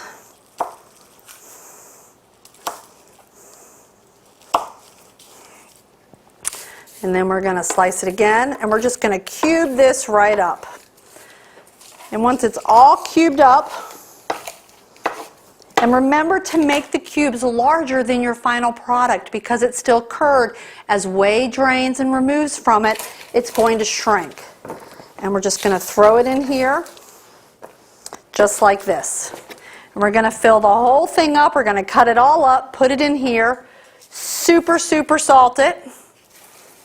Tons of salt's going to go over it. You cut the whole thing up just like that, super salt it, put the top on it. For the next 3 days, you're going to sit it somewhere on your counter at room temperature. Every day, about the same time, you're going to come down. For me, I have to come down from upstairs every morning. I do it. I come downstairs, I grab this off my counter, I open up the corner, drain off the whey, and close it back up, give it a little shake, and put it back down on the counter. On the third day, you're going to notice a lot of changes. The first day you're going to have probably, 3 or 4 tablespoons of whey. The second day, maybe 2 tablespoons of whey. And then on the third day, you're going to come down and you're going to discover this. You're going to open it up and you're going to have firm cheese that's actually become just like feta. And see how soft this is? This is more very mushy still because we're still working with curd here. You're going to end up with a firm, beautiful feta that is hard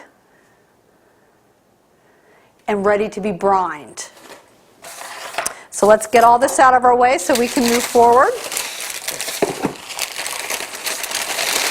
And just put all this aside.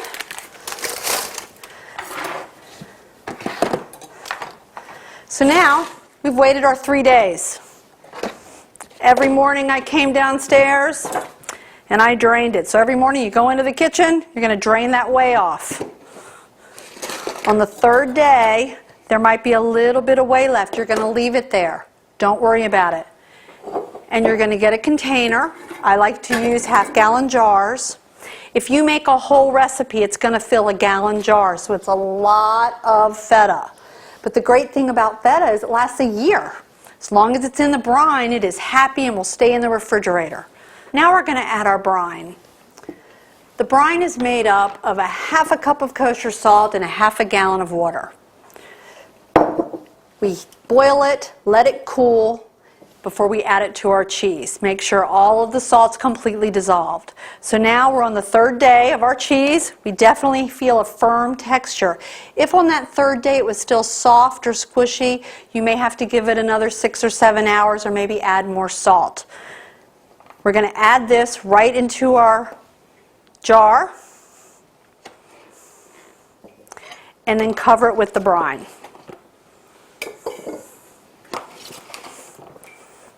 This feta looks and smells amazing. Even though it's still curd at this point, it's already tasting like cheese. Many people prefer it just like this at this stage.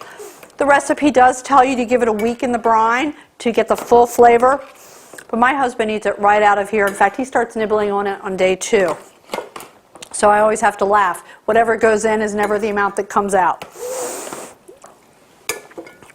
So we're going to get it all the way in here, fill this up. It is very important that every single piece of cheese be covered with your brine. That's what's going to keep it from molding. So we're just going to pour in our brine.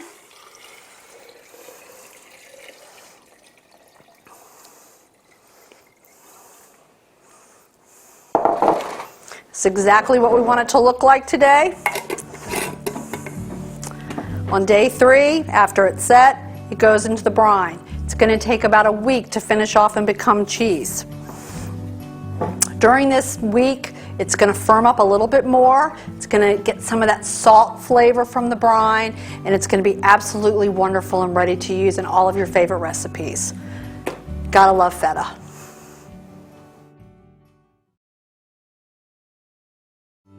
We've let this feta sit for a week, and now look at it. You can see the change in the color from when we first put it in here. Originally it was very clear like water. After the week, the brine has really started to develop, the flavor of the cheese has developed, and it's come out, and this is exactly what you want it to look like. It's going to have this slight yellow color, and that's perfectly normal. And it will live in this brine in your refrigerator for up to a year. Of course, we're going to take this cheese and really quickly turn it into one of my absolute favorite gifts and one of my favorite things to eat, marinated feta. So we're going to start with just a jar.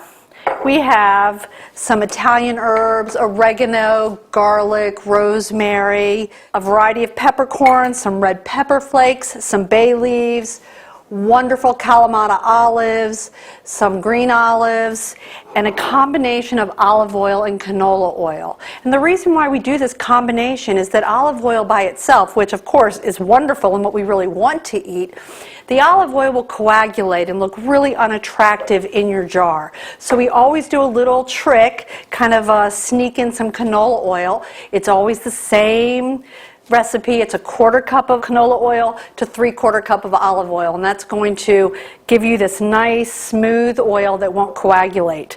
And then of course some salt and pepper, and we're just going to decorate it up with some rosemary and some bay leaves. So we're going to go ahead and start by taking the rosemary sprig. Let's get a good measurement of it. Put that in here, and we're going to start with some olives on the bottom. Just get a good amount of olives in there because it'll look so pretty. I'm going to pull this thing out because it wants to fall down on us. And then we're going to scoop out some feta. Really important, what I'm not going to do is put my hands in here. If I put my hands in this feta that I've just had in the olives or in anything else, it's going to foul my brine. So it's really important to keep the integrity of my brine intact. So whenever you work in your feta, you want to work with a clean spoon. I generally never bring my entire batch of feta into the house, because if I do that and people dig in, it's going to foul the brine. So just bring in the amount that you know that you're going to want to use. So we'll put a few cubes of that in. Get a couple more. Get it nice and balanced. Now we'll add some green olives. Starting to look pretty. All right, get some more feta. And it's okay that a little bit of brine's going in there because that oil's going to go in it.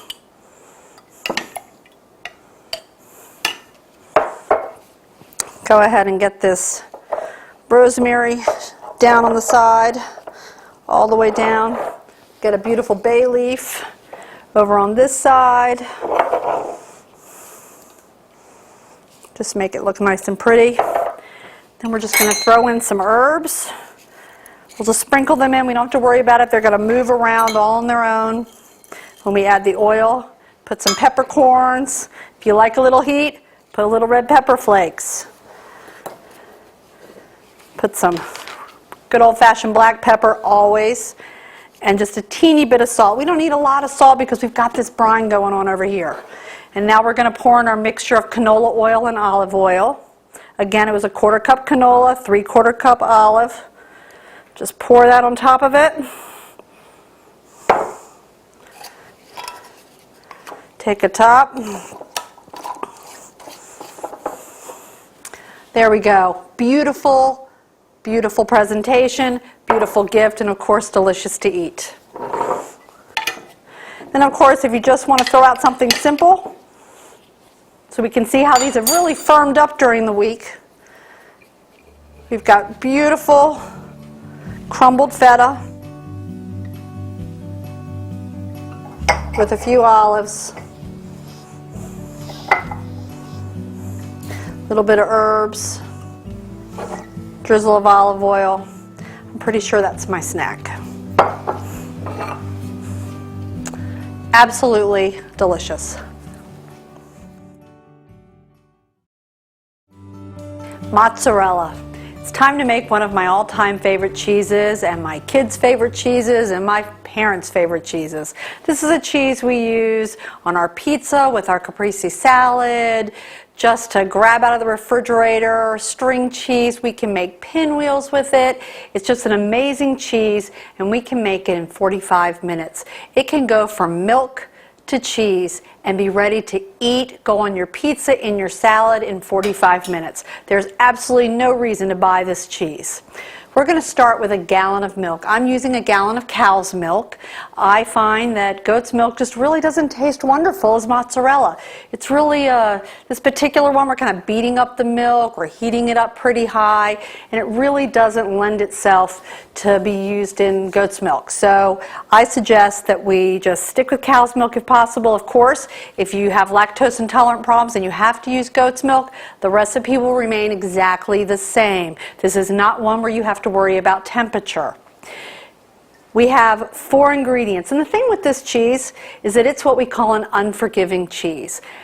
Most of the other beginner cheeses are pretty forgiving. Cook them a little high, cook them a little low, all sorts of issues. You can even, if it says wait 40 minutes and you waited an hour and 10, you'd still make cheese. This particular cheese likes to do a couple things. It's either perfect or you get soup, which is literally looks like soup. We call it mozzarella Alfredo. Or you're going to get something we kind of call brains. It looks like cauliflower in a bowl. It's unedible. I laugh because even my dogs won't eat it.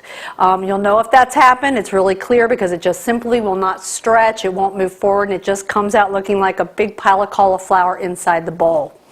But now, a lot of people get intimidated by this cheese, so it is one that you really need to look and use your eyes. You can't just read the recipe. You've got to say, what am I looking for here?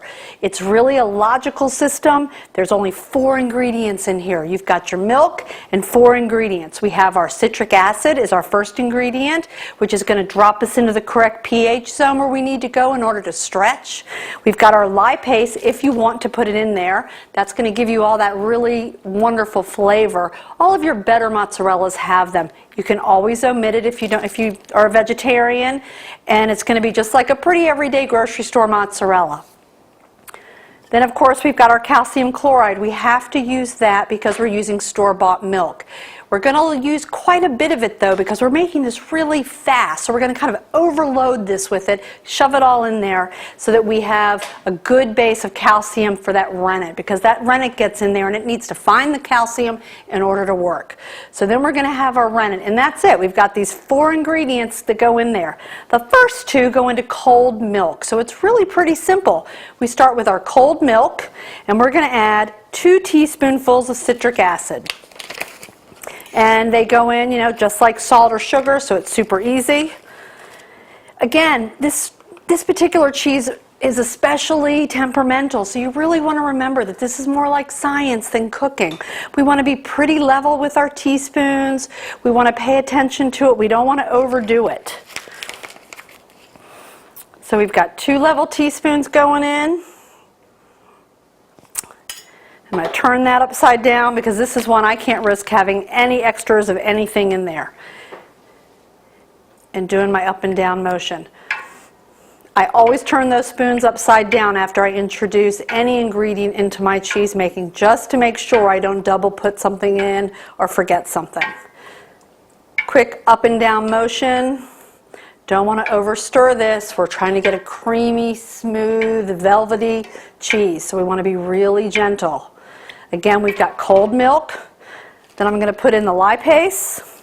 I'm using kid lipase, also known as goat lipase. It is a little hard to find, so if you decide that you just don't want to take the trouble to try and find it or spend the extra money on it because it is the most expensive lipase, you can always use calf lipase. But remember, if you're using that calf lipase, you probably will have to put some gloves on and get in here and break up the clumps. It clumps badly whether the milk is cold or hot, very much like flour. So we're just going to give it a nice stir, get that in there, and then we're going to go ahead and turn on our heat. Temperature is absolutely critical with this cheese. We get our heat on, and we're going to put it at medium. The next two ingredients are calcium chloride and the rennet. Go into this cheese at exactly the same time. And for some of us it's really easy, you know, probably going to date myself here, but I'm a big Back to the Future fan. And these two ingredients go in at exactly 88 degrees. So for those of you that are Back to the Future fans, it's going to be really easy to remember because at 88 degrees is when this cheese takes off. It is so important. You can't do it at 89.7, 90. You can't do it at 86. At 86 degrees, if you introduce these things, you're going to end up with cauliflower, or what we call brains in a bowl. It's going to give all of this rennet too much time to work. If you wait and put it in too late, you're going to end up with soup. So it's really important. The recipe is going to tell you to watch this, don't leave it, stay on top of it, and when it gets to 85 degrees, pull it off the heat completely. Just pick it up and move it so that you can get all your ducks in a row. Get everything else figured out. Get your water ready. Get your calcium chloride set up. Get your rennet done, and you're ready to drop it in. So of course you might be thinking, oh, well, I'd get that ready right now. Unfortunately, with our rennet, we can't do that. The rennet's a coagulant, and if we get it ready too soon, we're going to have a problem, and then you're actually going to be like putting a Jello shot into your milk. It's just going to gel up and you're going to have a problem. So you're going to hold back, wait, and wait till it hits at 85 degrees and then go for it. All right, so we're going to give a little stir because we're on the stove top, and remember, this is getting really hot down here and this is staying really cold up here. So we're going to go in and just disperse that heat, move it around. This is a recipe that we can do so many things with. Of course, we all know just, delicious mozzarella on pizza. We know about the caprese salad. There are so many other things now. You can make pinwheels, where we take the cheese and while it's hot, spread it out and put pesto and prosciutto on it and roll it up. You can make burrata, one of my favorite cheeses, where you lay it out and we fill it with ricotta or the curds and we roll that up. It's just a fabulous cheese. You slice into it and that ricotta just oozes out. It's a wonderful, easy recipe that you can make at home that at the store is, going to run you many dollars when you can just do it right here. So let's take a quick check, see where we are. We are 86 degrees. I'm going to pull this really quickly and get ready to add in the other ingredients. I don't want to even leave it on a gas stove. These grates even stay so hot, they would continue to heat this up, and I don't want to miss that mark if I can help it. So I'm going to take some water. I don't want to risk my tap water. Sometimes tap water has a lot of chemicals in it, and this is one of those cheeses that, you work hard for it. It's a fast, tough cheese, and you don't want to risk any chemicals being in there that might throw off that calcium chloride or rennet. So we've got 2 quarter cups each of water. We're going to put a teaspoon of calcium chloride in. What I'm not going to do is hold this right on top of my water like that. If I did that and all of a sudden I overflowed, I'd have to throw the whole thing out because remember, this is more like chemistry. We really have to be specific here. So I'm going to do it over here. Make sure I got a good solid teaspoon. Drop it in there. And then I'm going to be ready. Same thing with my rennet. Not going to hold it on top, going to hold it over here. And here's what we really need to remember when we work with rennet. 1 drop of rennet turns a gallon of goat milk into goat cheese. So 1 drop too much, we could end up with brains. 1 drop too little, we could end up with soup.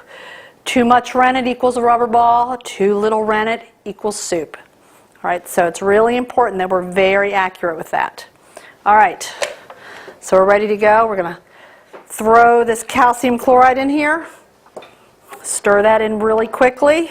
I'm not really worried right now with full disbursement. I just want to get that rennet in there as quick as possible. And now in goes the rennet. Get that all dispersed. That is the most important thing for me to do right now, is to make sure I fully disperse this. And once I know it's dispersed, I'm going to turn my ladle sideways, stop it so that I can have a chance to form a curd with this milk. And we're going to put it back on the heat. Turning my ladle sideways. Get the milk to stop movement. All right, we're going to go back on the heat.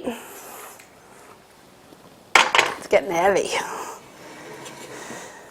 And we're going to have to cook this curd up to 104 degrees, which means if you want it to be at 104, I'm going to really start paying attention at about 102.5, 103.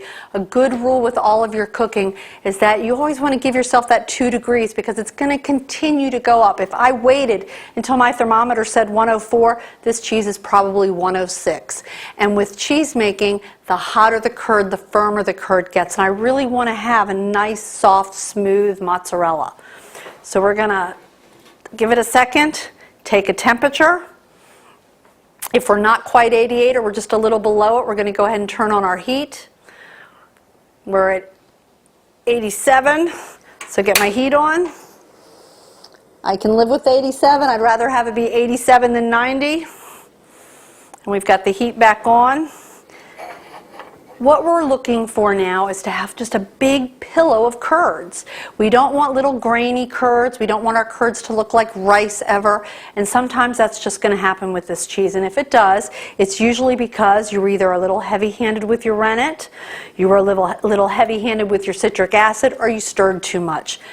Unfortunately, there's really no way to save it. If that happens, you're just not going to make cheese. That's why we tell people this is an unforgiving cheese. So you want to be very cautious with your measurements. You want to go in very gently and just check it. Going to take a little peek, give it a little stir, make sure that everything's dispersed properly. All right, just going to give it a stop. And we'll give it a minute so it can come up. So the first thing that's going to happen here is we're going to start to form a curd. And once that curd starts to form, we're going to want to get in there and very gently reach down and kind of scrape the bottom of the pan. We don't want to risk any curd scalding to the bottom of our pan. Curd equals cheese. We have to have as much curd as possible to get the cheese. So we're going to go in very gently. We're going to give it a minute to form the curd. While we do that, we're just going to clean up a little bit so we can have room to play with the cheese once it's done. So we're going to move all this stuff out of the way that we already used. And make sure, again, remember we're staying on medium heat at all times. What we don't want to do is overheat this. And we certainly don't want to burn the bottom. We don't want to have any issues with that. So let's take a little peek. We're going to turn off our heat. One trick that I always use with this cheese is I always turn off my heat before I check the temperature, because there's no reason to have this in here and realize you've gotten hot and you've still got heat burning on it. So let's take a little peek and see if we have a curd. There's our curd starting to form.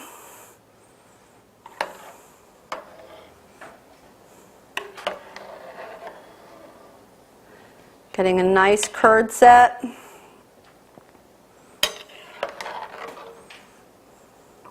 See our curd, we're getting our curds in whey. Let's get a little temperature check.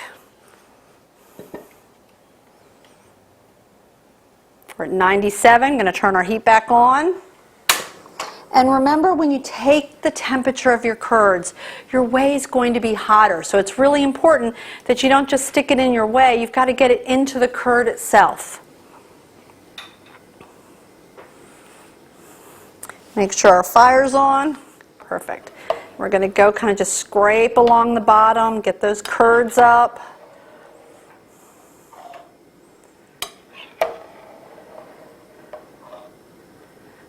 Okay, so see how these curds are really firming up? If we take a good look at some of these curds, we're going to see a couple of differences. See, we've got some what we call slimy curd in here.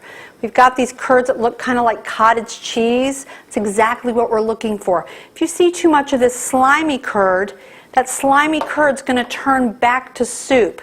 There's a big slimy curd. So we want to make sure that they all turn into cottage cheese, but that doesn't mean go over 104 degrees.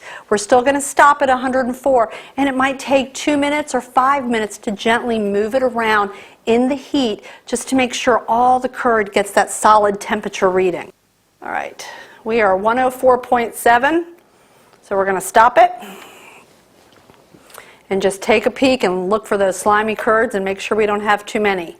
The recipe tells you that you are perfectly fine with about a tablespoon of slime.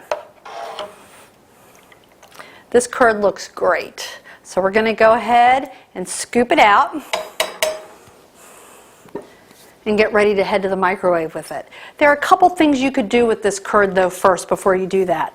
You could say, okay, I want to work with the curd. I want to use the curd. There's a very famous dish in Canada and Quebec called poutine. Poutine, this is the curd they use. Double fried French fries, mozzarella curd, brown gravy. It's amazing. So one of those things to keep in mind that lots of people eat the curd just like this. It melts beautifully. We're of course going to turn it into cheese. So we're going to scoop it up.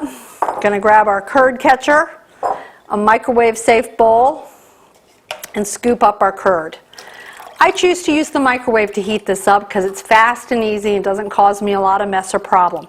Of course, if you don't have a microwave, you can still make this cheese. We've been doing it for centuries. All you'll need is a pot with heavily salted boiling water, rolling boil. And you would just scoop up your curd, just like I've done over here, and just hold it down in that absolutely boiling water for about 2 to 3 minutes. Pull it out, and you're going to do exactly what you're going to see us do when we're done with the microwave. You're not going to have to worry about salting it because your water's salted. You're not going to worry about draining it because the water's going to drain it. All right, so remember, curd equals cheese, so we want to get all this curd out. Now we have this curd and it's floating in all this way. If I took this to the microwave like this, I'd be boiling my curd, and we don't want to do that when we're cooking it in the microwave because we need to have time to drain the whey off of it. Where in the salt water it would drain naturally. So we're going to take this and get as much of the whey off as we can. We want to remove as much as possible up front. And then we're going to salt it. It's going to seem like a crazy amount of salt, but I don't want you to worry about it because what happens is this salt, of course, has lots of jobs. It's going to inhibit the mold growth.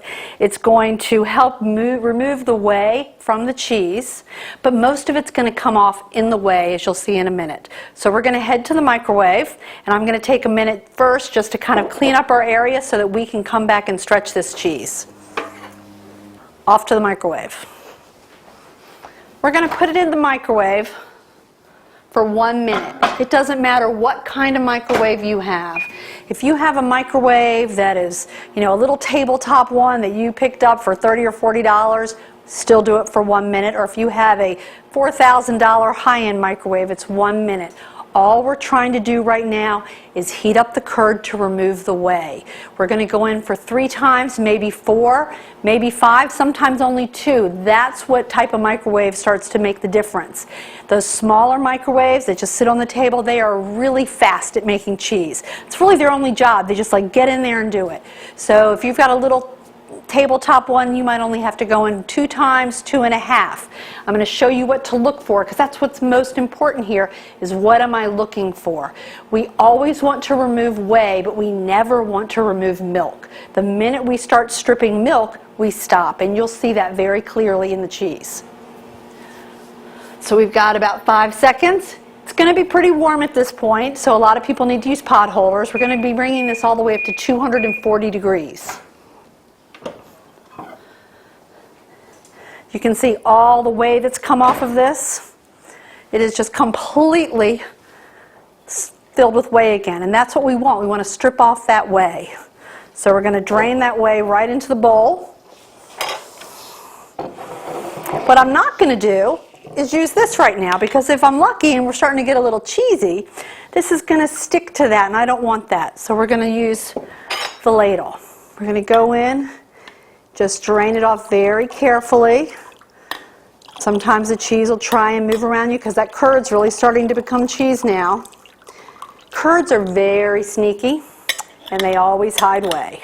So we're going to flip up under here and get that whey out of there, because if you left it down there, that would ruin your cheese. Get as much as we can. We're not going to stir it. We're not folding it. We're leaving it just like that. We're going to salt it again and head right back to the microwave. I know that there is a little bit of whey coming out. There's no way that you can go from the microwave and back to the pot without getting whey to come out. Just wait. You did your initial drain. We've salted it. Head to the microwave and we'll get it next time. Back in 1 more minute. All right. Still we have whey coming out, and that's what we really need to pay attention to, is if we see whey, we have to keep going. Sometimes after the 2nd minute, we'll pull it out and you'll see milk. It'll actually start to look very milky, not just a hint of milk color, but almost like milk that you'd be like, I could put that in my cereal.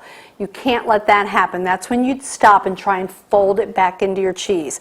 But with this amount of whey, we're going to go ahead and drain it. In addition, if you're taking a close look in the camera, and hopefully it gets it for you, you can see all these little rogue curds, and we call them rogue curds. They have to leave. They're just not part of the party. The rest of the curd doesn't want them there. So we're going to go ahead and let them leave.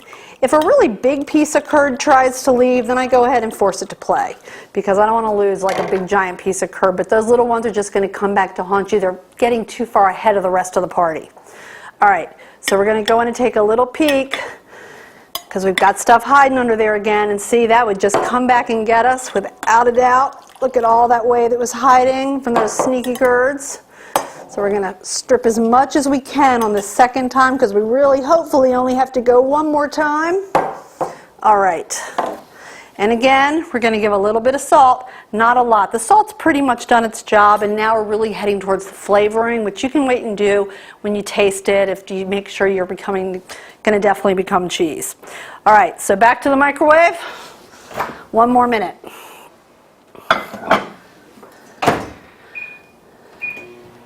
We're about to go back to the microwave to get it out the 3rd time, and hopefully the final time. At this point, it's going to be really hot. You're probably going to want some pot holders to grab the bowl, and definitely some gloves when you start working with the cheese. The steam's going to come off the cheese when you're trying to pull and stretch it. But before we get rid of our pot, we're going to make sure it's ready, because if there's any whey left, we've got to get rid of that. The number 1 rule in all cheese making, no whey. So we've got to always check and make sure it's gone. So let's take a peek. Looking very good. There's a teeny bit of moisture left, just the teeniest bit of whey. But we're going to go ahead and see if we can get it to take that back, because there's not a whole lot of it. So I'm going to go ahead and move this out of the way.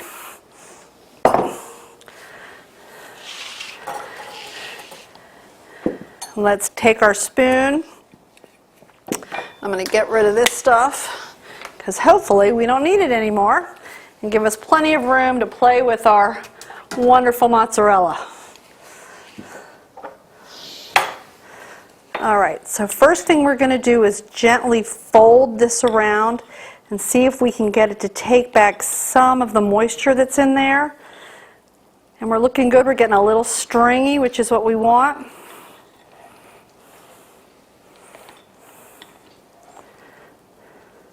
See those strings coming, exactly what we want to see. A little bit of stringiness, like we were eating pizza. Quite often when you've got to try and fold back in liquid, it takes a little bit of work, and that work causes your cheese to start to cool. Your cheese cannot stretch if it gets cool. So once we get the liquid in, it's not uncommon, in order to get it to be smooth, shiny, and stretching, to have to heat it back up. If we take a look, we're getting kind of, we're starting to stretch. We're definitely going to make mozzarella here. But what's happening is we've still got these pieces that are very kind of clumpy. That's actually the curd in there that we're trying to change over from curd to cheese. So we want to make sure, as soon as it starts to break apart, because that's the sign that it's cooled down, that we can reheat it. So we're just going to let the weight of the cheese stretch down. We're looking for it to get shiny and smooth. Sometimes it takes 7 pulls and sometimes it takes 20. Sometimes you have to reheat it a couple times. It's always different because you have to always remember when you're making cheese, you're dealing with an animal's milk product. It depends on what does that animal eat?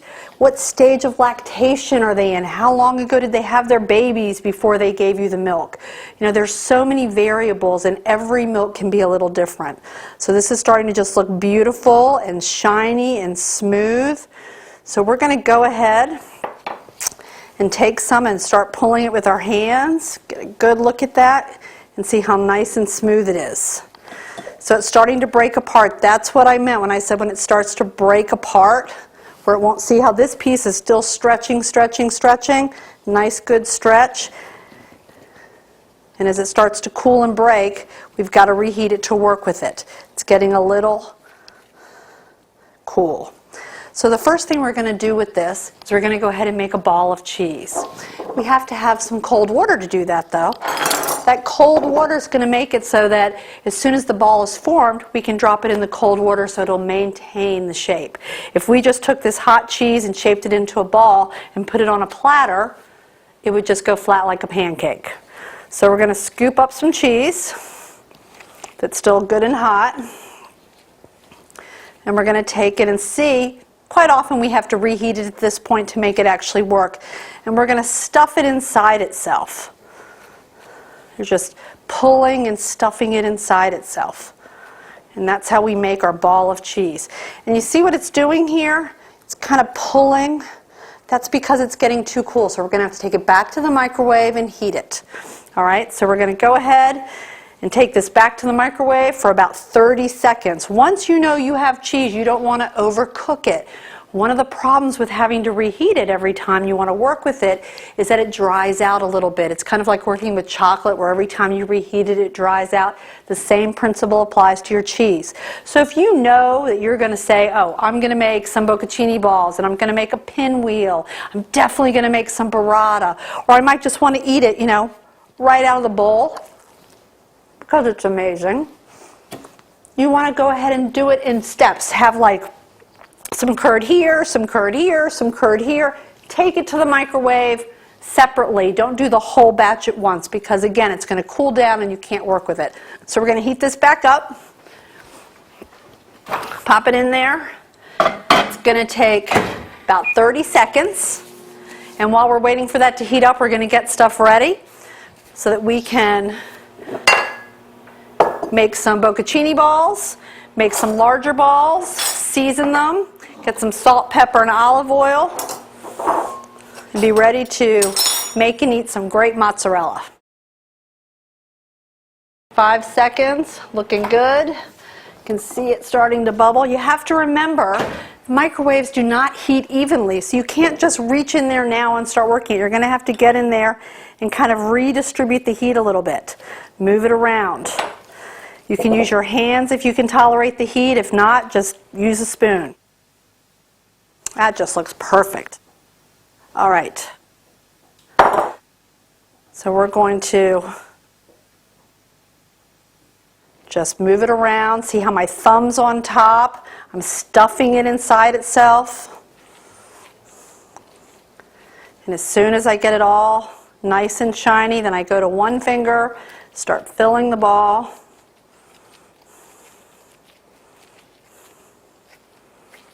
Get a nice, shiny, round ball of cheese.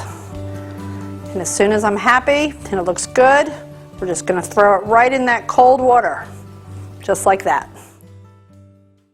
Now, of course, we want to make the little bocconcini balls. Everybody loves those. They're fun. They go on skewers with grape tomatoes and basil. They're absolutely delicious. And they're even better when you make them at home because we could infuse herbs in them. We could put all sorts of things in them. And if we wanted to do that, we could just throw the herbs in right now, reheat it, stir it back in, and have herb-infused mozzarella. The only thing you don't want to do is put olive oil in it. The olive oil will be extremely hot for you to handle, but worst of all is when you put it in the refrigerator, that olive oil is going to coagulate and look terrible in your cheese. So hopefully we're still hot enough. To make the little bocconcini balls, we need just our hand and our thumb. And we just take some cheese, put it inside our hand, and you're going to use your thumb and just actually push it right out, just like that, so you get the ball size that you want, break it off and throw it in the water. So you're just pushing it out, just like that, breaking it off, throwing it in the water. And you just keep going until it starts to cool so much that you can't do it anymore. And for me, that's always a sign that I get to eat whatever's left in my hand, since I've burned my hand making it. Remember, it is hot. See how it's starting to break up? It's filling up. And here we go. This is probably the last one. It might not even let me do it. You can easily see what happens. Up, there you go. That's how you know that it's not going to work anymore. It's really firming up. It's getting cold. That's what happens to it. So if you want to do it, you'd have to just reheat it again. So of course, we want to do some more stuff. So we're going to reheat it because, of course, you know, making pinwheels is one of my favorite things to do. And I could try, but what's happened is it's already started to cool. So it's trying to work with me, but it's getting cool, so we'll have to reheat it. So we'll just throw it back in for another minute. When we come back, we'll make some pinwheels. We have heated back up the mozzarella. Oh, and it is beautiful again. See how smooth it gets? In fact, it's super hot. We need it to be really hot, almost pourable, in order to make the pinwheels, because we've got to be able to pour it onto that sill pad and have time to work with it. So we're going to go ahead. It's really going to be hot to the touch. And put it all down here. I'll tell you when it's like this, get some really toasty garlic bread in the broiler, pull it out and just kind of pour this on top of the garlic bread. Most amazing cheesy bread you've ever had. All right, gonna flatten this out. You can make these really, really large. You can make them with just salt and pepper, a little hot sauce, roll them up. Kids love to eat these. It's like the homemade version of string cheese with some flavor in it when you slice them up and throw them in a Ziploc bag. All right, the biggest challenge you have with these pinwheels is speed. You have got to be fast because that cheese starts to cool. So we're going to go ahead and layer some prosciutto on there, which I absolutely love prosciutto. Put some big giant basil leaves on there, right out of the garden. We're going to get a bunch. And again, we got to be really fast because it's going to start to cool. However, if you're too slow and something happens, you're like, oh no, I've done all this work and I can't get it to roll. That's why we love the sill pads. You could actually take your sill pad, hold it on top of some steaming water, and that's going to soften up the bottom of that cheese and allow you to roll it. Put a little bit of Italian spices on there. And now we're going to roll it up. And this is the tricky part. So we're going to have to just kind of get hold of it. It's kind of like working on the grill. You'll know it's ready if that steak's going to just come off the grill. If it was still too hot and you were trying too soon, it wouldn't roll. I'm just going to roll it up. Get a nice roll. It's really beautiful for holidays if you fill it with pesto. We want to make sure we tuck in. We don't want any meat coming out the end. Get a nice, beautiful roll. Now, one thing you want to keep in mind, some of you won't mind, some of you it'll drive crazy. It drives me crazy, are seams. So all you have to do to get rid of the seams is to take that whey, the whey that we had from the mozzarella, heat it up, get it really hot, use a pastry brush, use your gloved hands, and just put that hot whey on the roll. It's going to get rid of every single seam. You won't even know where it started. It's absolutely beautiful. But we're going to go ahead and just leave it just like that. We'll slice it up in a minute. But let's not forget about the big balls of mozzarella we made. We have our little bocconcini balls. Let's get those out of the ice water. Because this is what we call a super fast mozzarella, it can't live in this salt water like the stuff at the grocery store that's floating in the brine. It's not going to tolerate that. It's actually going to start to break down. Because, you know, we've kind of really tricked this. I mean, heck, 45 minutes ago this was milk, right? So, you know, it's not sure what really happened to it yet. It's a little shocked as to what's going on here. So if you let it soak in that, it'll start to break down. If you want to keep it for a day or two really nice and smooth and shiny, you'll scoop it right out of that water and tightly wrap it with some kind of saran wrap, and that's going to keep the moisture in it. But while we let this cool over here, we're going to go ahead and slice this up and see what this looks like. Give it a nice slice. There we go. Beautiful. Perfect for putting in a salad, pizza. There we go. Exactly what I want to see. All right, let's take a look and see how our pinwheel turned out. Looks like it is definitely ready to cut. Ah, beautiful. That is a beautiful pinwheel. You can see the green in there and the prosciutto. Absolutely perfect. Our cheese looks good. Now let's see what we can do with these little bocconcini balls. One of my absolute favorites. We're going to grab a skewer, put the cheese on, get a little piece of basil, little tomato, can't be simpler. Could knock out 20 or 30 of those in no time. Little pepper, little bit of salt. Remember, your cheese is going to need salt. We haven't salted it for flavor, so you're going to want to pay attention to that. Maybe drizzle a little olive oil.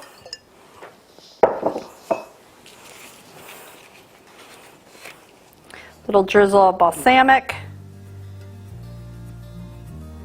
And I think we're ready to eat. I want to thank you so much for joining me here in the kitchen at Standing Stone Farms, and I really hope that you've got all the skills necessary to take the wonderful journey into cheese making. Please visit our website, standingstonefarms.com, where we sell all of the cheese making ingredients and supplies you'll need for your home cheese making adventure. Happy cheese making.